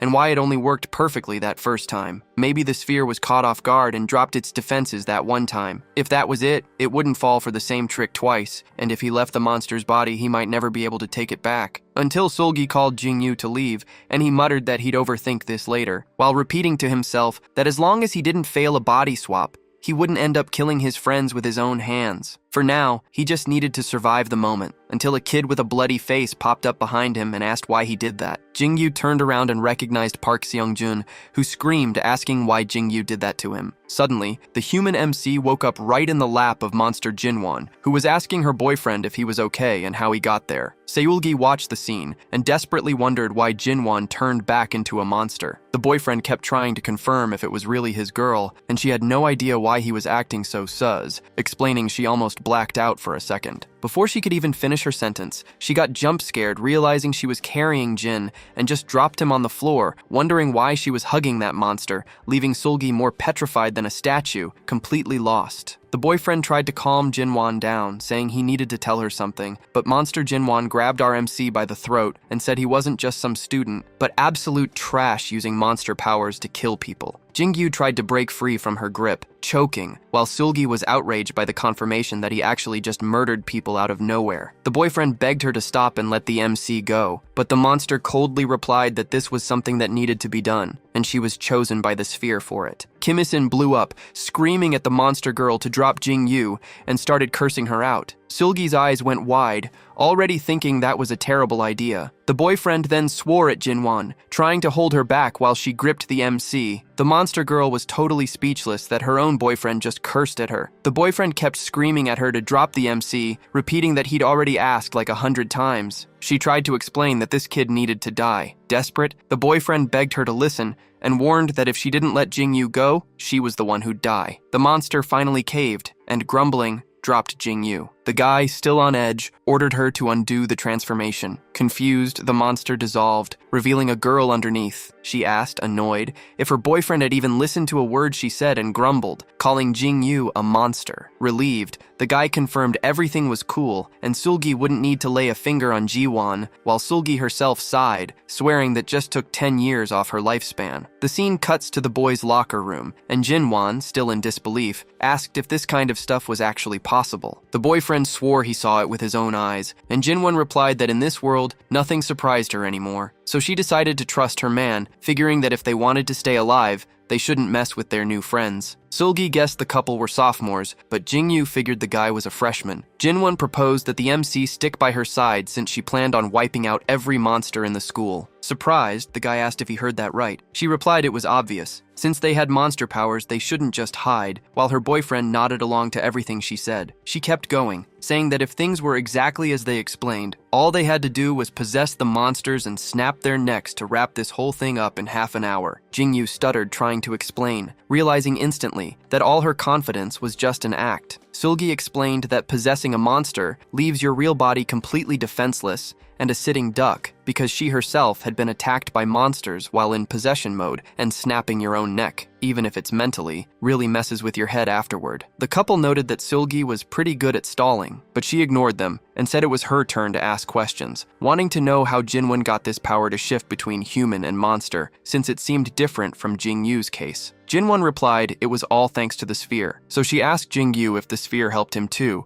but he was left looking dumbfounded because he had no clue the sphere came with that bonus. She asked the MC to give details about his experience, since she, like the others, felt the freezing darkness, and then, at a certain point, the sphere appeared in front of her. Jingyu listened closely as she went on about how her heart felt warm and cozy, and when the sphere entered her body, it felt like she was being hugged by an angel. Jingyu's jaw dropped at the girl's story, remembering the freezing, sinister nightmare he went through. She noticed from the MC's face that his situation was different, but she kinda already figured that, commenting that if everyone felt what she did, they'd all have turned into monsters, leading Seulgi to conclude that not all spheres were the same. Jinwon shrugged, saying it was just her theory. Then she remembered something else and asked if it was Jingyu fighting the monsters in the courtyard earlier. Seulgi turned to the MC, curious, and confirmed she saw the fight too. Jingyu awkwardly admitted that was him. Jinwon then asked if he made the monsters fight each other and then dropped the possession as a strategy. He denied it, saying it wasn't some tactical masterclass. The boyfriend then asked what that was all about, while his girlfriend muttered that he was probably just trying to get rid of the monster. Suddenly, Jingyu said he remembered something super important. The main quest was getting rid of that massive sphere sitting in the school courtyard. Jinwon wanted to know what was up with that mission, and the MC explained that when he transformed, the thought was stuck in his head that the biggest monster in the courtyard was hunting for prey. If they left that massive beast there, odds were more people would get turned into monsters. The boyfriend got sketchy about the phrase odds were, while Jinwon noted she didn't get that vibe with her sphere and asked why the MC didn't just get rid of the sphere when he had the chance. Jingyu confessed he totally failed that attempt, plus the monsters don't just sit around watching. Jinwon then connected the dots on why that earlier fight happened and realized the MC couldn't solo this, which is why he needed her help. Jingyu felt a bit awkward about the girl's sharp intuition, but admitted it seemed like the best way to solve the problem. Jinwon got hyped and accepted the mission, but her boyfriend got worried and told her to think twice before deciding. The girl told her boy that the core was heavily guarded by monsters, so it must be super valuable to them, making it the best way to stop new transformations. While the guy was trying to talk his girlfriend out of it, Seulgi whispered to Jingyu that possessing one of the courtyard monsters was a top-tier idea. Jingyu was still a bit hesitant, but Seulgi hyped him up since he'd already pulled it off once. The MC said he tried it with the other monster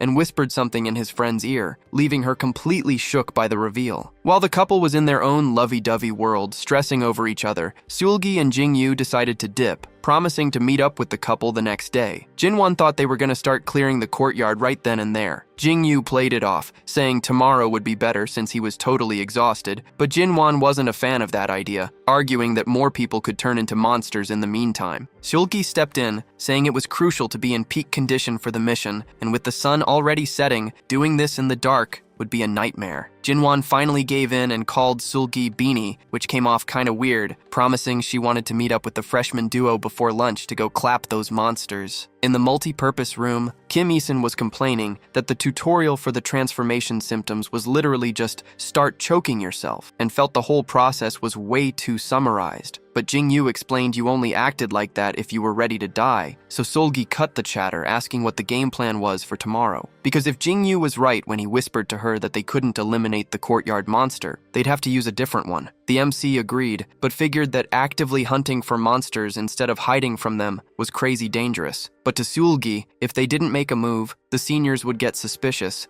and then they'd really be dead. Jingyu guaranteed he'd be the first to die and wanted to talk about the senior Jinwon, saying that when he took over her body, he got a gut feeling she was incredibly dangerous. Like she was absolutely desperate to use monster powers to save the world, giving off major hero complex vibes. Seulgi agreed the girl wasn't right in the head, seeing as she tried to kill someone like it was just another Tuesday. Kim Isun joked that with this new skill, Jingyu could open a fortune-telling booth, but the kid brushed it off saying it was just a vibe. Then he looked at Yuji, praying that even though she was unconscious, she was okay. Kim Isun mentioned she might have bumped her head and was also hoping she'd bounce back soon. Then he asked how the MC's vision was doing, assuming his buddy was blind as a bat without his glasses. Jingyu waved his hand in front of his face, slightly confused, and only realized at that exact moment he didn't have his glasses on. Kim Isun concluded the guy got a free LASIK surgery out of the deal, but what Seulgi really wanted to know was how much force Jingyu actually used to choke himself. On the second night after everything went to hell, Jingyu was asleep. Kim Isun was also trying to catch some Z's because humans really do adapt to anything, even pure chaos. Even the girls had a slightly better night than the last one. But unfortunately, the monsters also adapted to the cold wave taking over the area. In the morning, Jingyu turned on the lights, saying good morning to his friends. Kim Isun woke up still groggy, counting day 3, and asked for his backpack. Seulgi wanted to know what time it was since she had a meetup with Jinwon before lunch. While they were eating, Seulgi asked if the guys actually understood the plan so they wouldn't completely throw the game. The boys answered honestly with a solid, more or less. With her mouth full, the girl chose to believe they got the gist of it, because even though it was risky, it wasn't exactly a complex mission.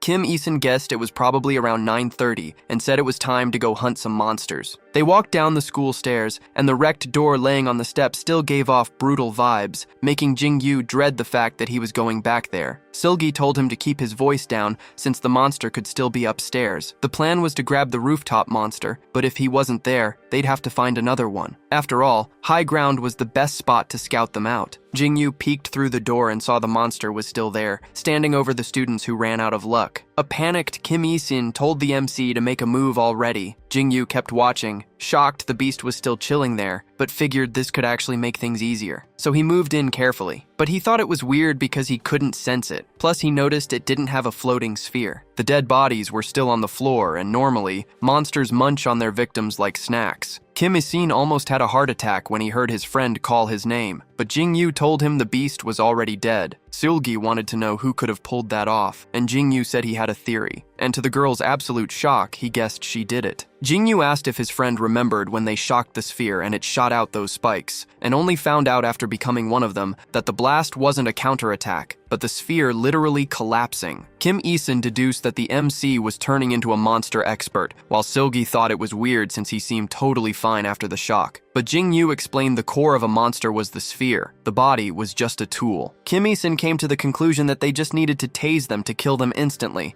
leaving Silgi super frustrated because that meant they couldn't use that monster. Jingyu confirmed it, saying he could only possess monsters through their spheres. Kim Isun looked at the grounds and suggested they go find another one, but the MC spotted something and said they didn't need to look any further. A massive beast was gathering dust on the roof of another building, spamming its grotesque liu-liu sound. Jingyu was actually thankful because the monster was heading straight for them. A terrified Kim Isun asked if Jingyu remembered the plan, and the MC told his buddy to get ready but was puzzled why the creature hadn't pushed yet. Jingyu figured the target was still way too far out, but suddenly, the monster exploded right off the roof. The MC told Kim Isun to hold his ground and not panic until the monster came flying right in front of the trio and crash-landed right where they were, kicking up a massive smoke cloud, making Sulgi cover up real quick. But when she opened her eyes, she saw the creature holding the MC, who looked completely knocked out. Sulgi screamed for Jingyu, who told her to chill and look closely, pointing at the red core exposed on the monster's body. Kim Isun and Sulgi wondered if it had finally worked. The core flashed red,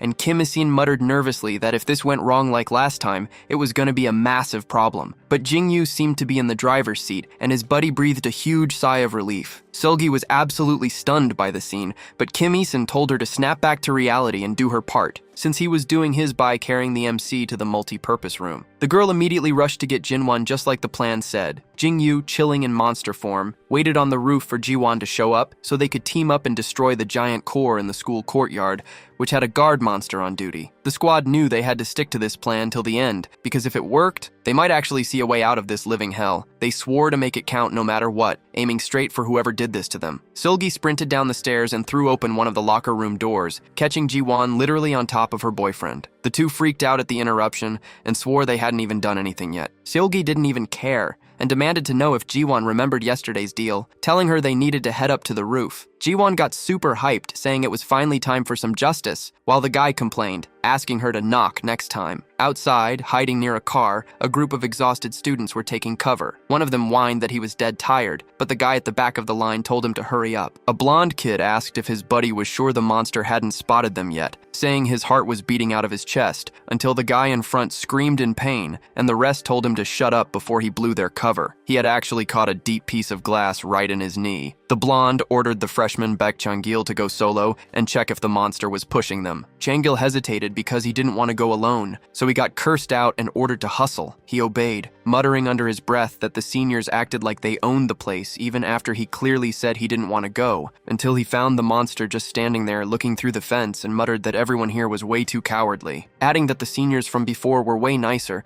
suddenly he noticed something totally off. A bloody, unconscious man slumped over the steering wheel of a nearby car, making the freshman scream in absolute terror, which instantly pulled aggro from the guard monster. The senior furiously cursed Changil out for almost selling their position by screaming like that, screaming at him to get back. But the kid just stood there frozen, saying the beast was gone. Suddenly, the monster respawned right above the three of them, and Changil's face went dark. He was already possessed. The blonde bolted, while the guy with the busted knee begged for help getting up. The senior completely ignored him, basically telling the guy to die along with the possessed kid. But he felt his foot get grabbed by the guy on the floor and instantly hit the deck too. The senior snapped his head back, demanding to know what this idiot was doing, and the furious kid replied that if he wasn't making it out, neither was the blonde. The monster spawned right between the fallen duo, and the senior started feeling the effects of the transformation. Then an explosion went off, sending a chunk of a student flying through the air. Changil was left alone, absolutely panicking, blaming the two of them for dragging him out there when they should have just stayed inside the school. The monster then pushed him, its body cracking and popping,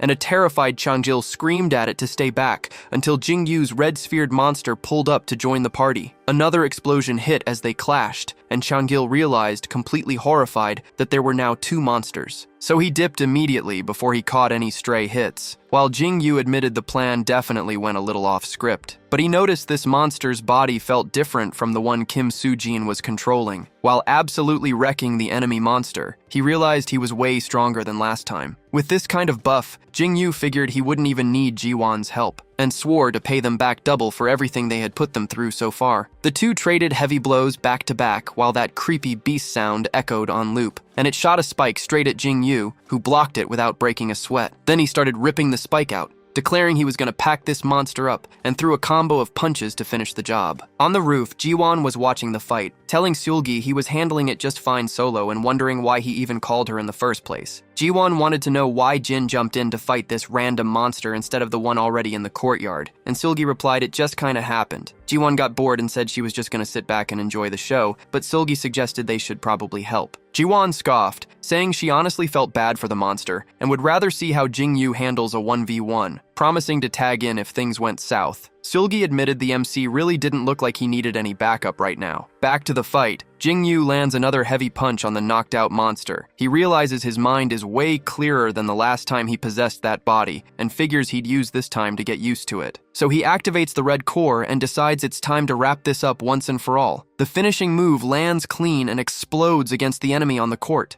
Suddenly, Jingyu's head snaps up toward the sky completely against his will, and he realizes he's flying. With a confused voice, he asks what just happened, eyes wide open in pure panic, wondering if he got sniped by something. The MC's monster body crashes down, feeling like it's literally being torn apart from the inside until it's completely swallowed by a smoke cloud. A new crimson monster spawns, dropping that exact same looped growl. From a distance, Jingyu feels something is terribly wrong and realizes the power of the two dead monsters is actually merging, right as he notices the previous enemy has straight up vanished without a trace. But suddenly, a silhouette carrying a scythe drops from the sky, and a crimson monster slices our hero's arm clean off. The enemy strikes again, and getting absolutely folded, Jingyu knows there is zero chance he's winning this fight. The MC's body stops listening to him, and he begs the enemy to stay back. The tanned monster freezes after noticing something, and a hit comes out of nowhere, sending the evil beast flying across the court. Jinwon's monster arrives to bail the MC out at the very last second, and even she admits it's crazy having a senior save the day right on time. Still stunned, Jingyu starts making that monster sound, and Jinwon is totally confused as to why he isn't speaking normally anymore. While she was out here cooking up theories for our MC's condition, he tries to answer, but can only force out broken syllables that barely form the word run. The senior has no idea what Jingyu is trying to say, and suddenly gets blindsided by the enemy's scythe from behind. She's shocked the monster was already back on its feet after eating a kick like that, then taunts the opponent, saying she's done holding back and tells Jingyu to sit back and take notes. But the crimson monster's very next strike drops Jingyu straight to the floor, and Jinwon just stares, completely unable to process what just happened. The MC feels his own consciousness fading and realizes the HP on this monster body is hitting 0. He tries to fight it because he needs to help Jiwon, but suddenly Jingyu wakes up in his human body back inside the school. Isin asks why he's already back and if he cleared the mission. Jingyu gets up and says he died, and that senior Jiwon is out there fighting a 1v1, so he needs to go back and help her. Isin asks how he died and if a whole swarm of monsters pulled up to protect the giant sphere, but Jingyu explains it was just the one overpowered monster. Isin is completely shook by the idea that the enemy could win a 2v1, especially since the MC was using Kim Sujin's monster, which was pretty busted, which is why the MC confirmed he needed to find an even stronger body before Senior Jiwon got killed. But a stressed Kim Isin asks if there's any chance Senior Jiwon could actually win, since Jingyu mentioned she had experience taking down monsters. Our hero reveals he's possessed her monster body before, and that it was powerful, but admits the girl's win rate is straight up 0, because Kim Sujin's possessed monster was way stronger and still got dropped. The two start panicking because they needed to move, but Yuji was still totally knocked out. Back at the fight, Monster Jinwon gripped her scratched chest, stressing out because she literally almost died right there. While the crimson monster grew massive right in front of her, growling, the girl was just begging the beast to chill for a second, until Jiwon hesitates and realizes something is seriously wrong with her body. Then she finds herself staring down a massive red sphere and wonders if she really has to beat this thing. After taking another hit, the fear completely takes over, and she admits she's absolutely terrified, so she decides to dip and run it back later when Jingyu is with her. But the monster suddenly grabs her right by the waist, completely shutting down her escape. A student thanks her, still completely out of breath from being saved, but wants to know who this monster is. Jiwon hesitated for a second before answering and described herself as a monster that kills other monsters. On the very first day Jiwon transformed and beat another monster, she felt like a superhero straight out of a movie,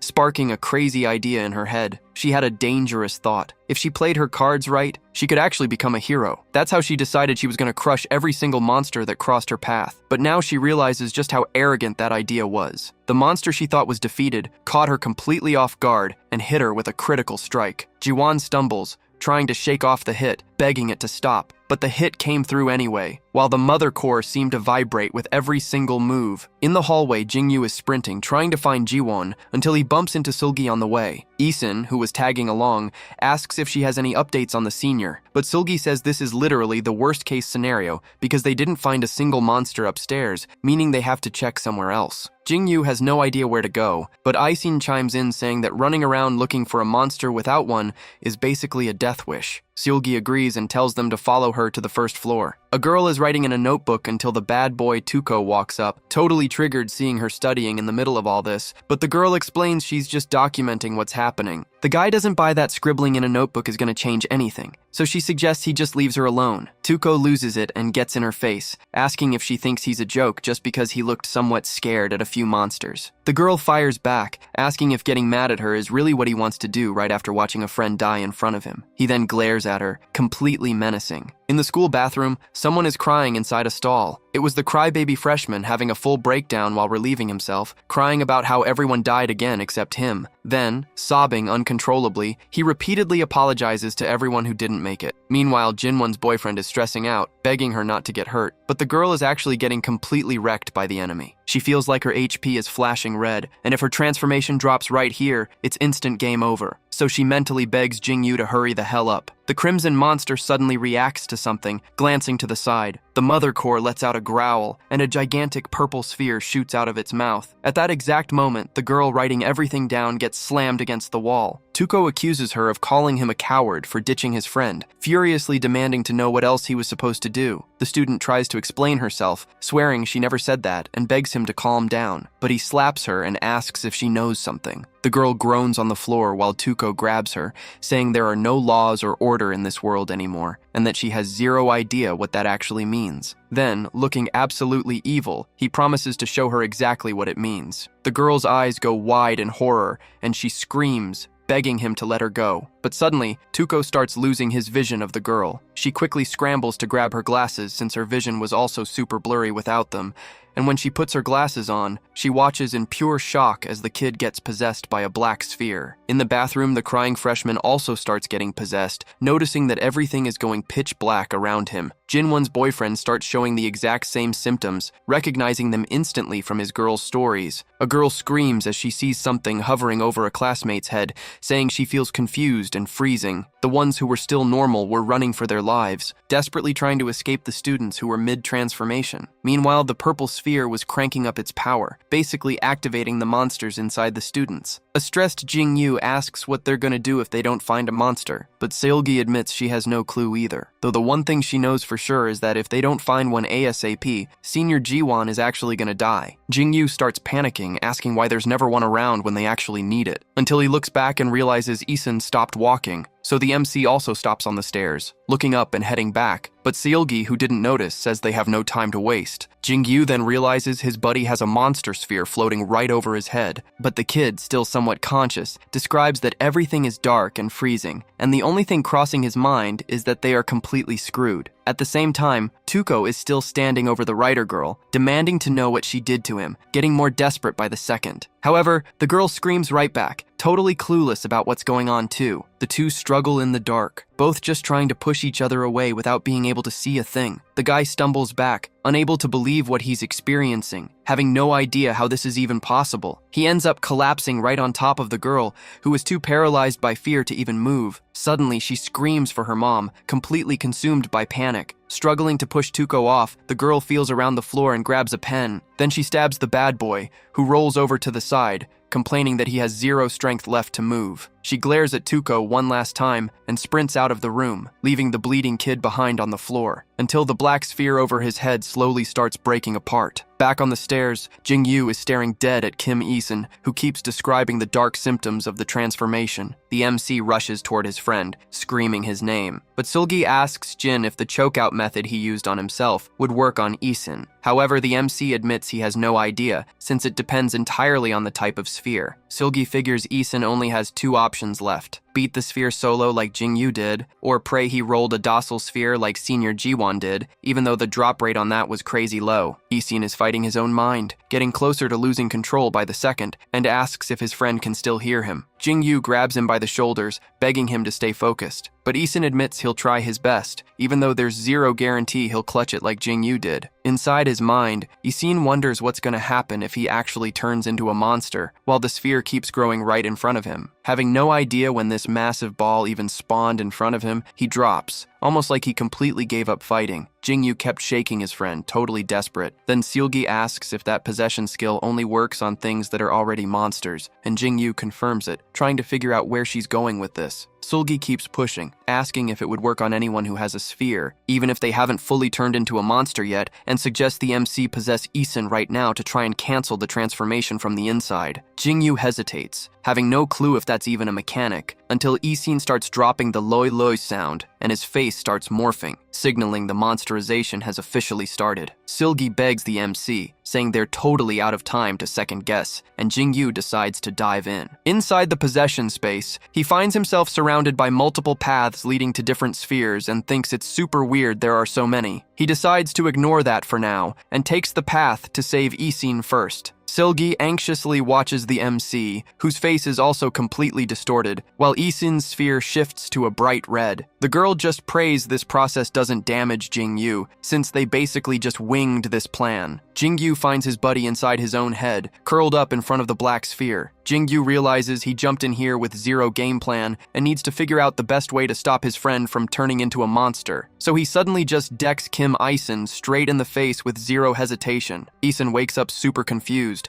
having no idea how Jingyu got there, thinking this might just be a dream. Jingyu is also surprised, but relieved the strategy worked so easily, until the sphere's roars echo all around them, reminding them the boss is still right there. Kim Isin glares at the dark artifact, but Jingyu decides they need to get the hell out of there before it's too late. So he yanks a still confused Isin right out of the mental space. Back in reality, the boys are just standing there completely frozen in front of Seulgi, who is super Seuss, thinking they might have pulled a move that was way too risky. However, the sphere over Isin's head starts dissolving. Slowly, the color comes back to his face, and the sphere completely vanishes. Seulgi and Jingyu confirm the transformation was successfully cancelled. Isin thanks Jingyu for saving his life, totally shocked the strat actually worked, and the MC admits even he didn't expect it to pull through. But he reminds Isin and Seulgi about the different paths he saw leading to other spheres, and Seulgi asks if those are the same paths he uses to possess other monsters. Jingyu reveals he saw like 5 different paths, meaning multiple people nearby are transforming all at the same time. They realize this situation might be way worse than they thought, with a massive wave of monsterizations happening simultaneously. But Seulgi also sees it as a massive opening. Despite the tragedy, the monsters they needed were literally spawning right next to them. Jingyu agrees and says they need to find those monsters first. Isin notices Jingyu looking super down and tells him it's not his fault he couldn't save everyone, but Jingyu is stressing over Yuji and just wants to know if she's okay. Inside the multi-purpose room, a cracking sound echoes from behind the desks. A deformed hand reaches out from under a table, kicking off yet another transformation. Leveled up Go-Go. Jiwon, pinned down by the creature, tries to chill out, telling herself she's gonna survive this. She notices the monster is completely distracted by something way off in the distance. Whatever is going down over there must be way higher priority than her right now. She takes advantage of the aggro drop and slowly starts wiggling free, trying to escape. She wonders if she's actually going to pull this off, considering she tried running earlier and got caught. So she decides maybe it's better to just camp out and wait for Hong Jin-gyu, but quickly gets annoyed by the MC's lag and threatens to kill him if he chickened out and left her hanging. Meanwhile, the guy asks about Yuji, wanting to know if she's safe, and Isin gets tripped up by the random question about the girl, but also stresses that if a bunch of people are turning at the same time, this is an absolute disaster, muttering a curse under his breath. The two of them start sprinting down the hallways. Jingyu pushes forward, begging the universe that she's okay, and bursts through a door. Seulgi and Isin are right on his heels. But suddenly one of the monsters crashes through the window, invading the school and instantly grabbing the MC right by the waist. Kim Isin screams for his buddy, but with zero warning, Jingyu swaps bodies with the monster itself, now chilling on the outside wall with the sphere already glowing red. Kim Isin is in absolute shock, saying he almost had a heart attack seeing the swap happen live right in front of him, until the creature grabs its own neck. Isin just watches the scene completely mind-blown. Suddenly, Jingyu snaps the neck of the creature he's piloting and pops right back into his own body like it was nothing, telling them to keep moving. His friends are absolutely petrified by the MC's broken skill set, but don't argue. Then our hero prays for no Yuji and slowly pushes the multi-purpose room door open, hoping she's still just taking a nap. But they run straight into a monster blocking the door, and the MC asks if it's Yuji, and the beast just responds with the classic Lu. Jingyu tries to think fast, but his body completely freezes up. His only focus is taking control of that sphere right in front of him, but he feels like he's drifting further away, even though he knows he needs to make the connection to save the senior. Kim leans on his buddy and says, there's still time to make a play because the girl's body isn't fully taken over by the creature's power yet. Jingyu stares at the monster and takes a deep breath, knowing he has one last shot. The monster's hand touches Jingyu's head, throwing him into shared mode, while his friends watch, sweating bullets, hoping the swap works. Suddenly, the monster's sphere flashes with our hero's signature red. Jingyu logs back into the mental space and finds Yuji sitting in a defeated pose right in front of the massive black sphere. Jingyu grabs the girl by the collar and winds up a punch exactly like he did with Kim Isin, but before he drops the hit, she grabs his hand and calls his name, asking if he came there to save her. Then she breaks down crying, relieved, saying she was terrified she was gonna die. Jingyu is just thankful she's okay and says they need to dip out of there immediately. But Yuji's face starts getting possessed, just like before, and the MC realizes she's not snapping out of it. She asks, terrified, what this means and why she can't leave this place anymore. He wonders, completely frustrated, if even pulling her out of there would actually stop the transformation, or if this could just completely backfire. But he decides to send it anyway, saying it literally can't get any worse and that they need to break out immediately, except no exit path opens up. He realizes this is only happening because of no Yuji, while she fearfully begs him to stop making that face. Jingyu explains the sphere's corruption is so far gone that he literally can't pull her out anymore, coming to the brutal realization that he'll have to leave solo and leave her behind. She asks, her voice breaking,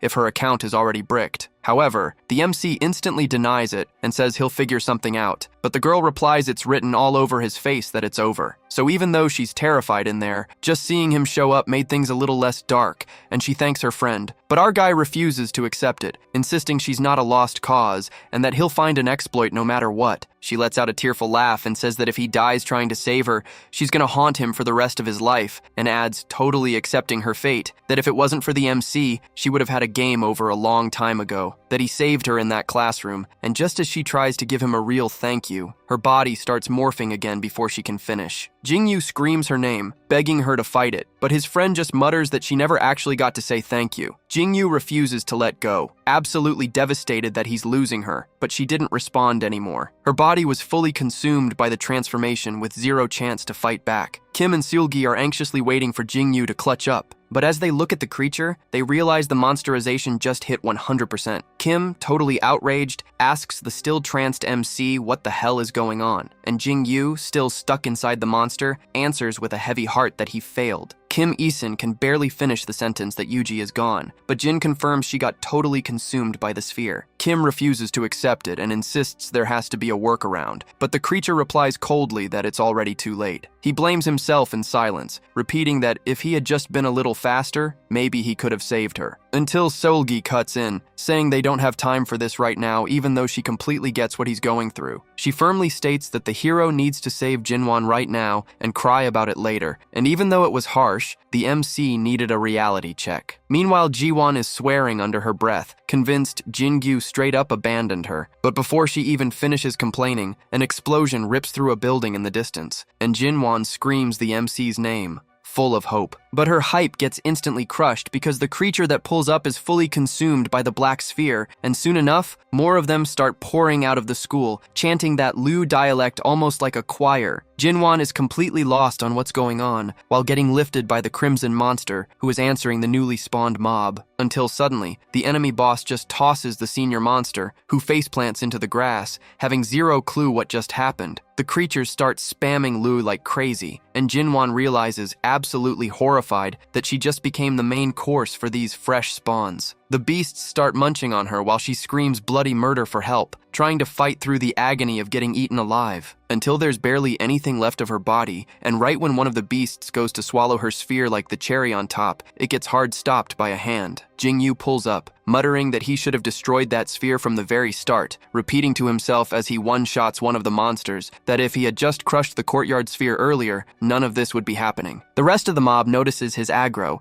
and he grieves for losing no Yuji, blaming the purple sphere for every single thing that went wrong, and swears he's gonna destroy it no matter what. The creatures rush him, but he gives them zero room to breathe and promises to wipe out anyone who gets in his way. The monster looks completely stunned, and suddenly takes a hit that feels almost like a blade slicing right through its body. It was the tanned boss, who packed him up with zero hesitation. Jingyu glares at the monster and realizes it's Kim Soo-jin's shell, but he notices something is different and remembers his teammate telling him to cry later because he needed to save Jinwon. The creature replies in a low voice, agreeing that she's right, but then immediately follows up saying he's just gonna lose again like last time, and Kim Isen protests, saying they should still go for it anyway. Jingyu then asks for a minute to strategize because he knew he couldn't win this matchup at his current level, since Kim Soo-jin's monster had leveled up to an absurd degree, so he needed to farm power from the other monsters. He jumps onto one of the dead creatures, absorbing its energy straight into his red sphere, going from monster to monster. He fills his XP bar until he feels totally ready to face the boss sphere. No matter what happens this time, Jingyu is 100% locked in to destroy the courtyard sphere. The Loi sound loops in the background while Kim Soo-jin's monster lifts its soldier. Jingyu dashes in and lands a clean hit on the enemy, realizing that farming monsters mid-fight is way too risky now and could easily pull an attack from Kim Soo-jin. So he decides to ditch the loot, and while the enemy is knocked down, he pushes to stop Kim Soo-jin from doing the exact same thing. Then he brings down a hammer strike right on Kim Soo-jin's head, practically burying it into the ground. And just as Jingyu winds up for his next combo, he notices the enemy's movement is completely off. The beast swings its scythe, almost taking the MC's head clean off. The beast drops another low, and the MC tells it to speak Korean because it's way better. Jingyu notices he can actually read the enemy's attack patterns way better than before, so the brawl continues, body against body, claw against claw, triggering massive shockwaves from the impacts. Meanwhile, Jinwon wonders if she's even still alive, just laying there in the grass, feeling insanely sleepy, but she tries to fight it and not pass out right there, until she starts feeling her body revert back to normal. Seulgi and Isen notice the senior is dropping her transformation,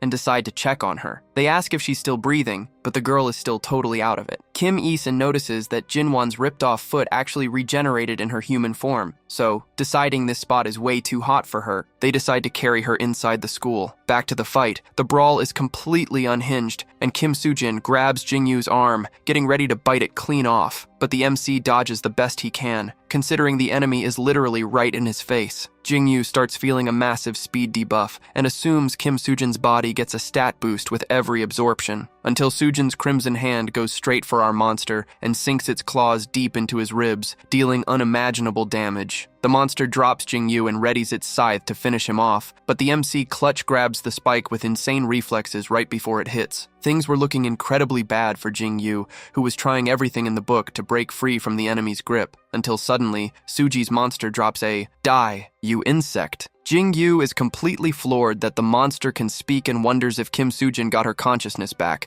so he tries to call out her name to see if she recognizes him, but the monster just laughs, and calling Jingyu a bug, it buries its claws deeper into his ribs, making him howl in pain. Kim Soo-jin comments that all variables must be eliminated, and squeezes our hero's body tighter until a dry snap echoes. Jingyu, feeling his body literally breaking apart, thinks there's absolutely nothing he can do. And even though he prayed this run would be different, he admits that in the end, he's just dying all over again. The MC spots 4 or 5 monster bodies scattered around, counting his own, and knows that if Kim Soo-jin absorbs them all, the boss will be completely broken, so he just loses all hope. Jingyu gets that sinking feeling that it's a total game over, then regrets ever taking on the role of the carry, wishing he had just morphed into a monster and dipped. until he sees Yuji in the mental zone, staring dead at the black sphere. The MC freaks out and asks what the hell is going on, then watches her reach out to touch the sphere, asking if he finally woke up. Jingyu screams at her to take her hand off it because it's crazy dangerous, until electrical discharges start lighting up the room along with the monster dialect. Our stunned MC realizes it's the exact same vibe he felt when he found the sphere for the very first time. Yuji then morphs into something straight out of a horror movie, saying she was just gonna give up. Lightning cuts the space between them, and the sphere pulses something mysterious straight to Jingyu, who realizes he's literally staring death in the face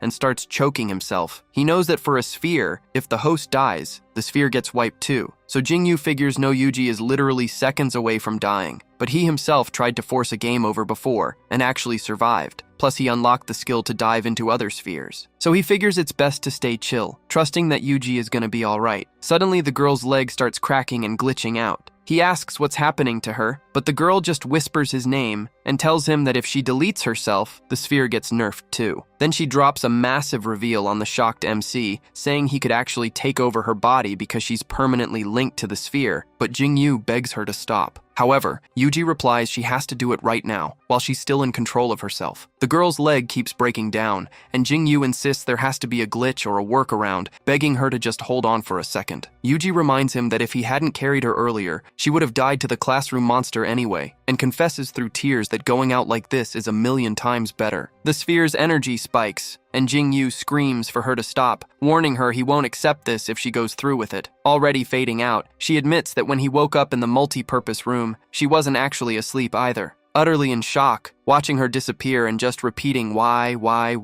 Back on the battlefield, Kim Soo-jin grabs the MC and lands the fatal strike, slicing straight through our hero's monster body. Then Jingyu drops the enemy's scythe spike, officially confirming his death. Sulgi watches the scene completely petrified, while Kim carries Jinwon and tells her buddy that Jingyu just lost, until Isin looks back and sees the crimson monster lifting Jingyu's lifeless body. In the mental zone, the MC was beating himself up for failing to save Yuji, while out in the real world, his monster was getting choked out by the enemy. But Jingyu could only focus on the fact that 2 times in a row, he failed to save her, and the tanned monster started winding up to completely devour Jingyu's sphere, who, still stuck in his own head. The black sphere starts sucking in Jingyu's entire monster body, who's just hyper-fixated on the fact that he let Yuji die twice, until Jingyu's monster arm suddenly wakes up and grips the enemy's jaw right before getting totally swallowed. His friends notice the tide of the battle just shifted, and the MC breaks out of the enemy's black sphere completely buffed from his fusion with Yuji Sunbai, grabbing Kim Soo-jin's spike